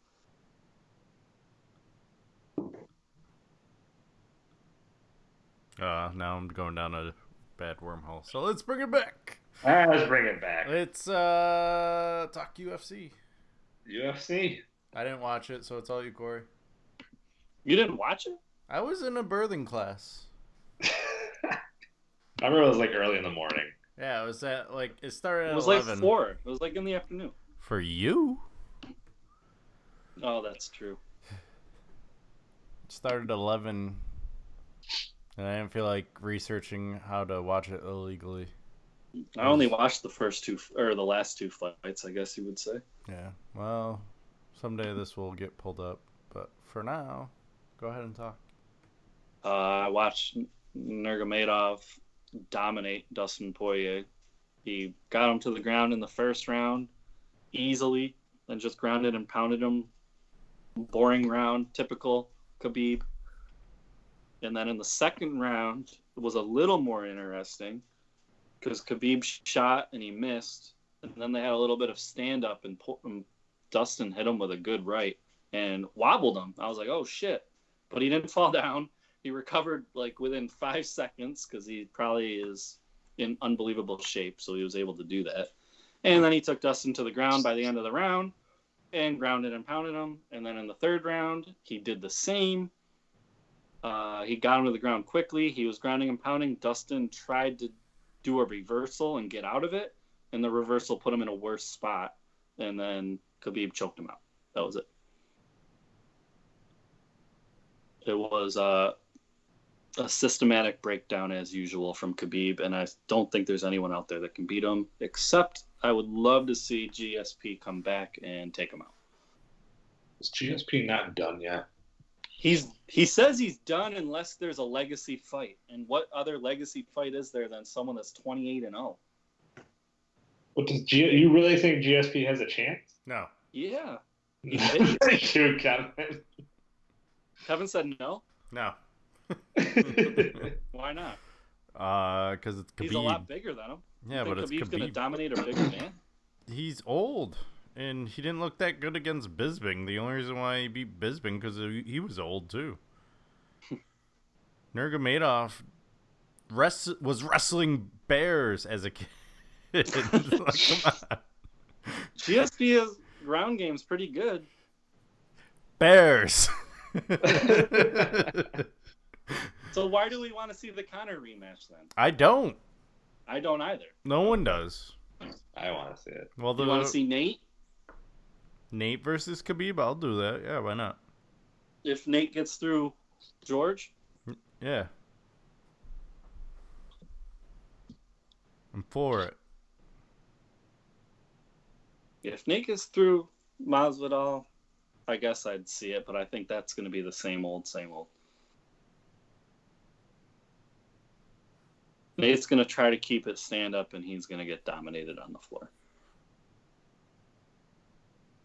I think Nate would take it to the ground just to make it interesting to try and prove that he's better on the ground than Khabib.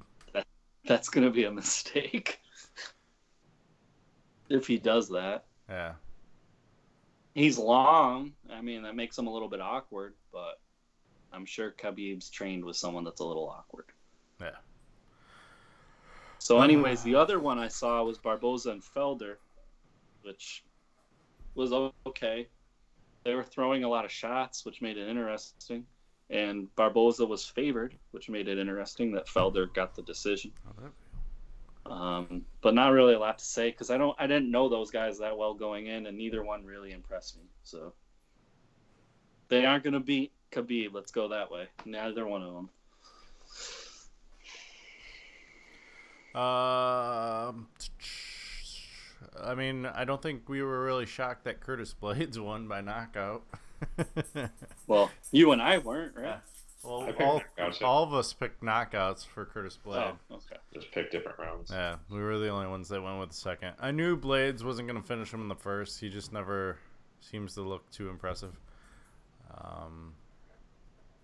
Like I said, I don't watch it, so I have no idea what else to comment on this fight other than I didn't see that one. Yeah. Other than it was extremely hot there, I guess. I did hear that. Being in Abu Dhabi, the air conditioning wasn't working. I guess the heat index said it was like 125 by the mat. I know Joe Rogan I listened to the Fight Companion, and he was saying that he got a text from Dominic Cruz, and all he could say was that it was really hot there. So I could only imagine what else was said. Yeah.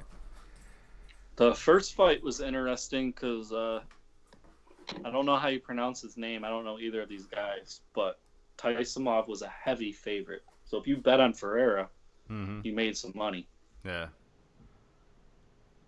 I think it was minus 350 for Taisimov. So if you bet 300 on Taisimov, you only made $50 back.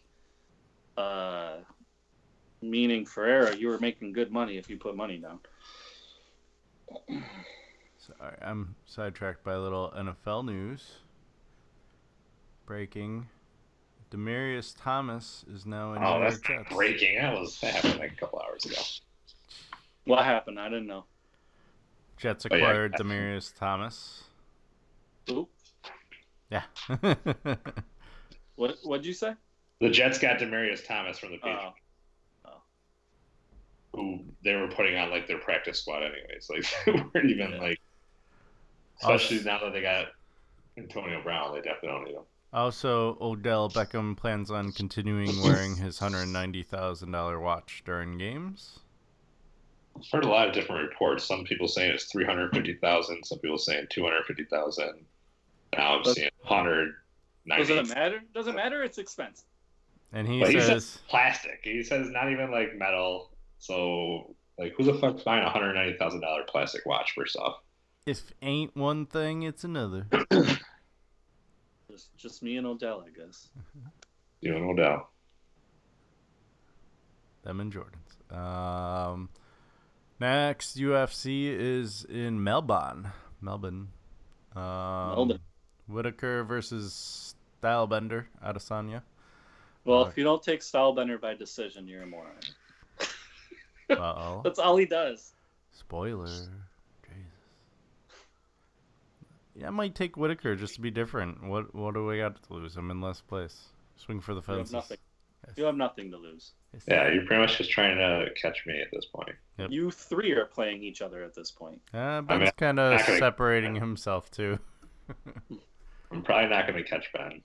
Although I have a better chance of catching Ben than Kevin does of catching me. So yeah.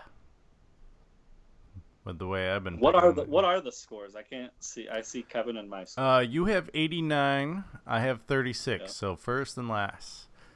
And then Stefan is 49, and Ben has 60.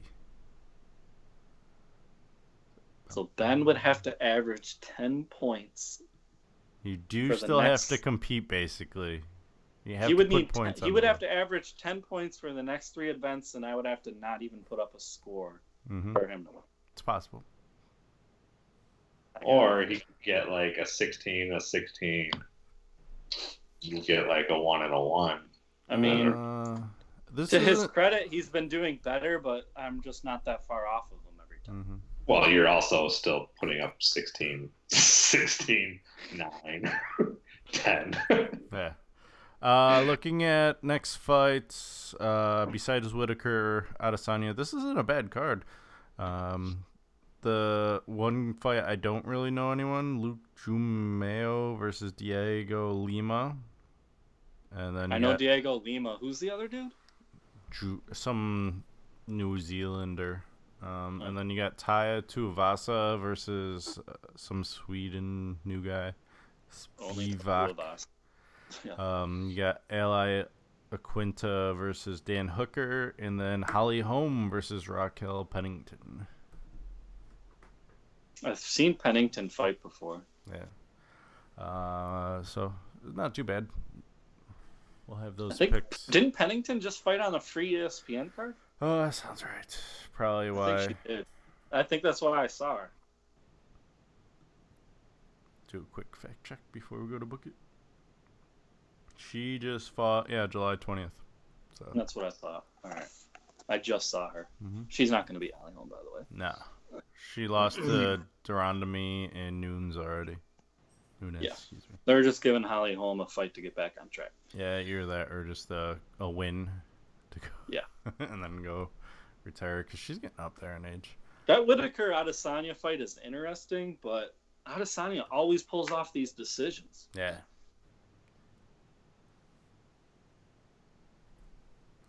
Whitaker has to knock him out to win, basically. All right. Well, now that we are almost to 2 hours recorded wise, let's move on to book it. Book it. I only got 3 for you because I forgot to come up with 2 more. So we spoke about this earlier. Syracuse brings in the under, which is 24, or the over-under is minus 24. So they would score or keep the score close at least versus Clemson this Saturday. We booking it? That they keep it within under 24? Yeah. Yeah, I'm booking it. Last I looked, I thought it was 20. Did you look today? It's been a little while. I'll be right. I was going to say, last time I looked, it was 27 and a half. I know it opened up. Either way. 27 and a half. Yeah. Either way.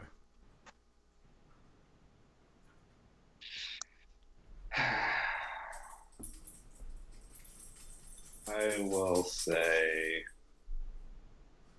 a pass. Pass?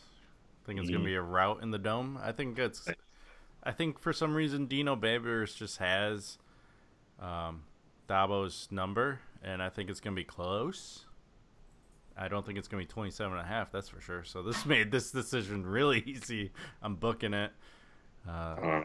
Well, the way I saw their defense play last week, I'm just not impressed. Yeah, but that's one game. You can't I judge. I know it's only one game, but that was one really bad game. Well, everyone, it's a style matchup though thing too. Like, for some reason, Dino just knows how to play Clemson. All right, we'll see. Next, New England is the team to beat in the AFC. Are we booking this? No. Ooh. You got Chiefs? Yeah, I got Chiefs Eagles in the Super Bowl. Remember when he had the Colts? Yeah, I had to bail off that real quick. I'm going to book it. I think New England is the team to beat. Yeah, I'm booking it too. Looked like he wasn't skipping a beat, and he's only got an even better weapon coming to him next week. So, Every time I seem to go against New England, it works against me, so I'm booking this. Why not? And then last, but certainly not least, Antonio Brown stays on the Pats for the full season. I'll book it. I'll book it too. Yeah. They're the team I said that he had to go to. It happened. Winning brings championships. Championships brings happiness. When you're on a championship team, you let a lot of things go. Mm-hmm. I don't think he's going to be as petty. Also, shout out to Mike Tomlin. Like, if this has been happening all, like, being able to keep this under, like, low key with Antonio Brown, like, you never heard anything coming out of Pittsburgh. So, shout out to Mike Tomlin. Not until last year. Hey. Yeah, that one time where he, like, went Facebook Live during, like, a team meeting or something, whatever the fuck was going on. He aired it all out with Ben Roethlisberger last year. Yeah. Le'Veon Bell kind of kept. I mean, Le'Veon Bell isn't innocent either, but he kept it under wraps a little bit. Mm-hmm. He hasn't really said anything bad about Pittsburgh.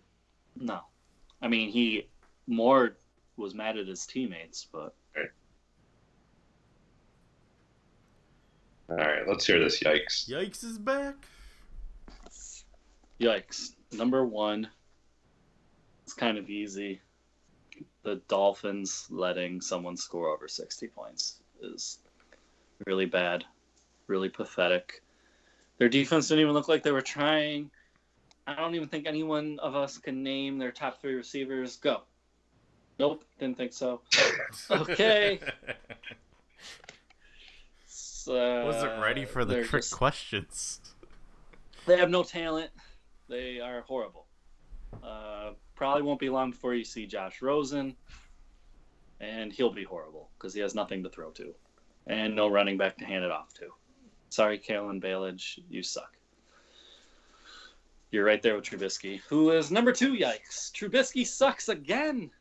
It's just, he's not getting it done. Right, Stefan? Just not getting it done. Not getting it done. Aaron Rodgers didn't even look good in this new Packers offense. And what'd they score? 10 points? What did the Packers need to score? 10-3. 10-3, right. So Trubisky can't even get 11 points on the board. That's not good against the Packers defense, who's average. To be fair, I mean, maybe the Packers defense is that much better this year. I don't think so, and you don't either.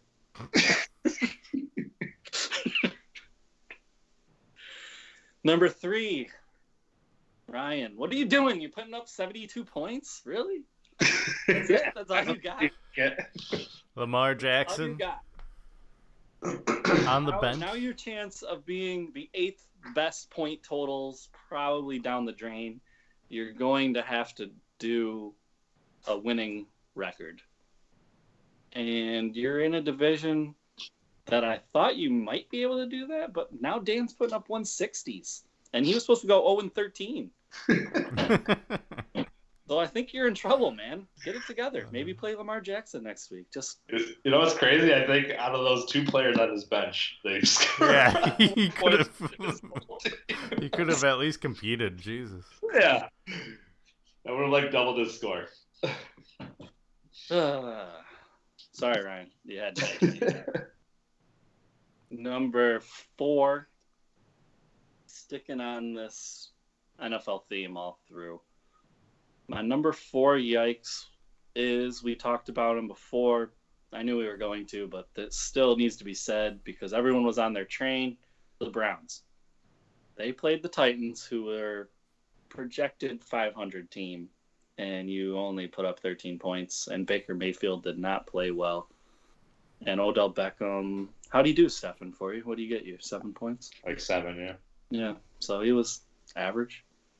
Ooh. I think he had quite a few targets, and they just weren't getting. I mean, if he'd gotten a touchdown, it would have been fine, but they didn't really. Well, they put up 13.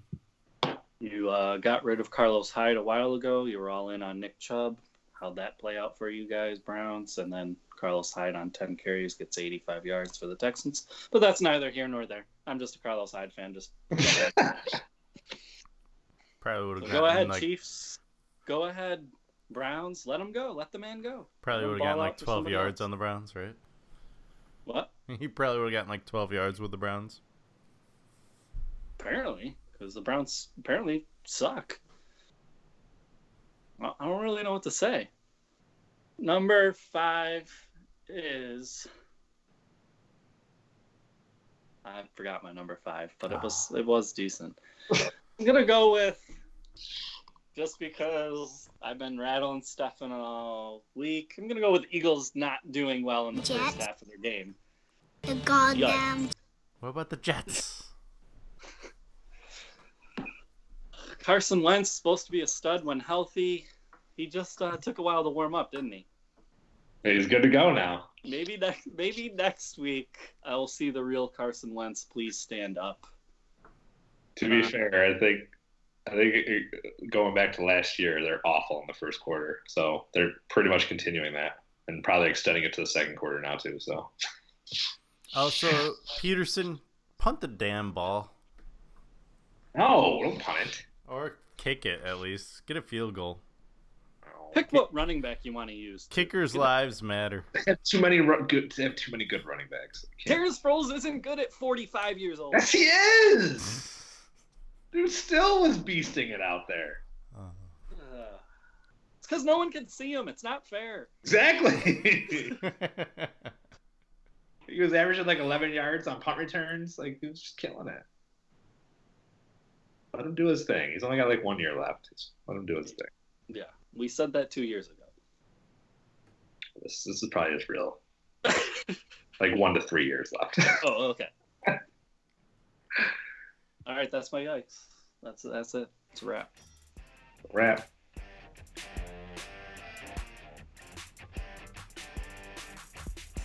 Next week, there'll be a new king in NASCAR.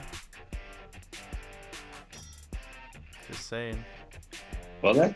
Oh, you're gonna make up 50 points in Yep. 1 week? Your guy's gonna crash. Okay. I'm gonna win with 60. Bringing home the ship. All right, man. All right. Okay. Or at least make it like 40 instead of 50. Oh, okay. Now back it off real quick. Yeah. You know, that's how I do. Talk to Hold on, you trash. for real quick there. Other than that, always cool. Okay, town. Go Birds. Well, technically, Atlanta is a bird town. Wow. Go Philly. Eagles. Go Go. Hawks. Go Falcons. I mean, is Atlanta like the original bird town? Like, Dirty Bird?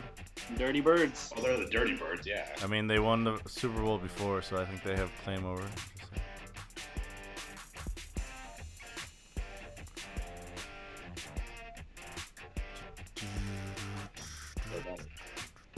Still better.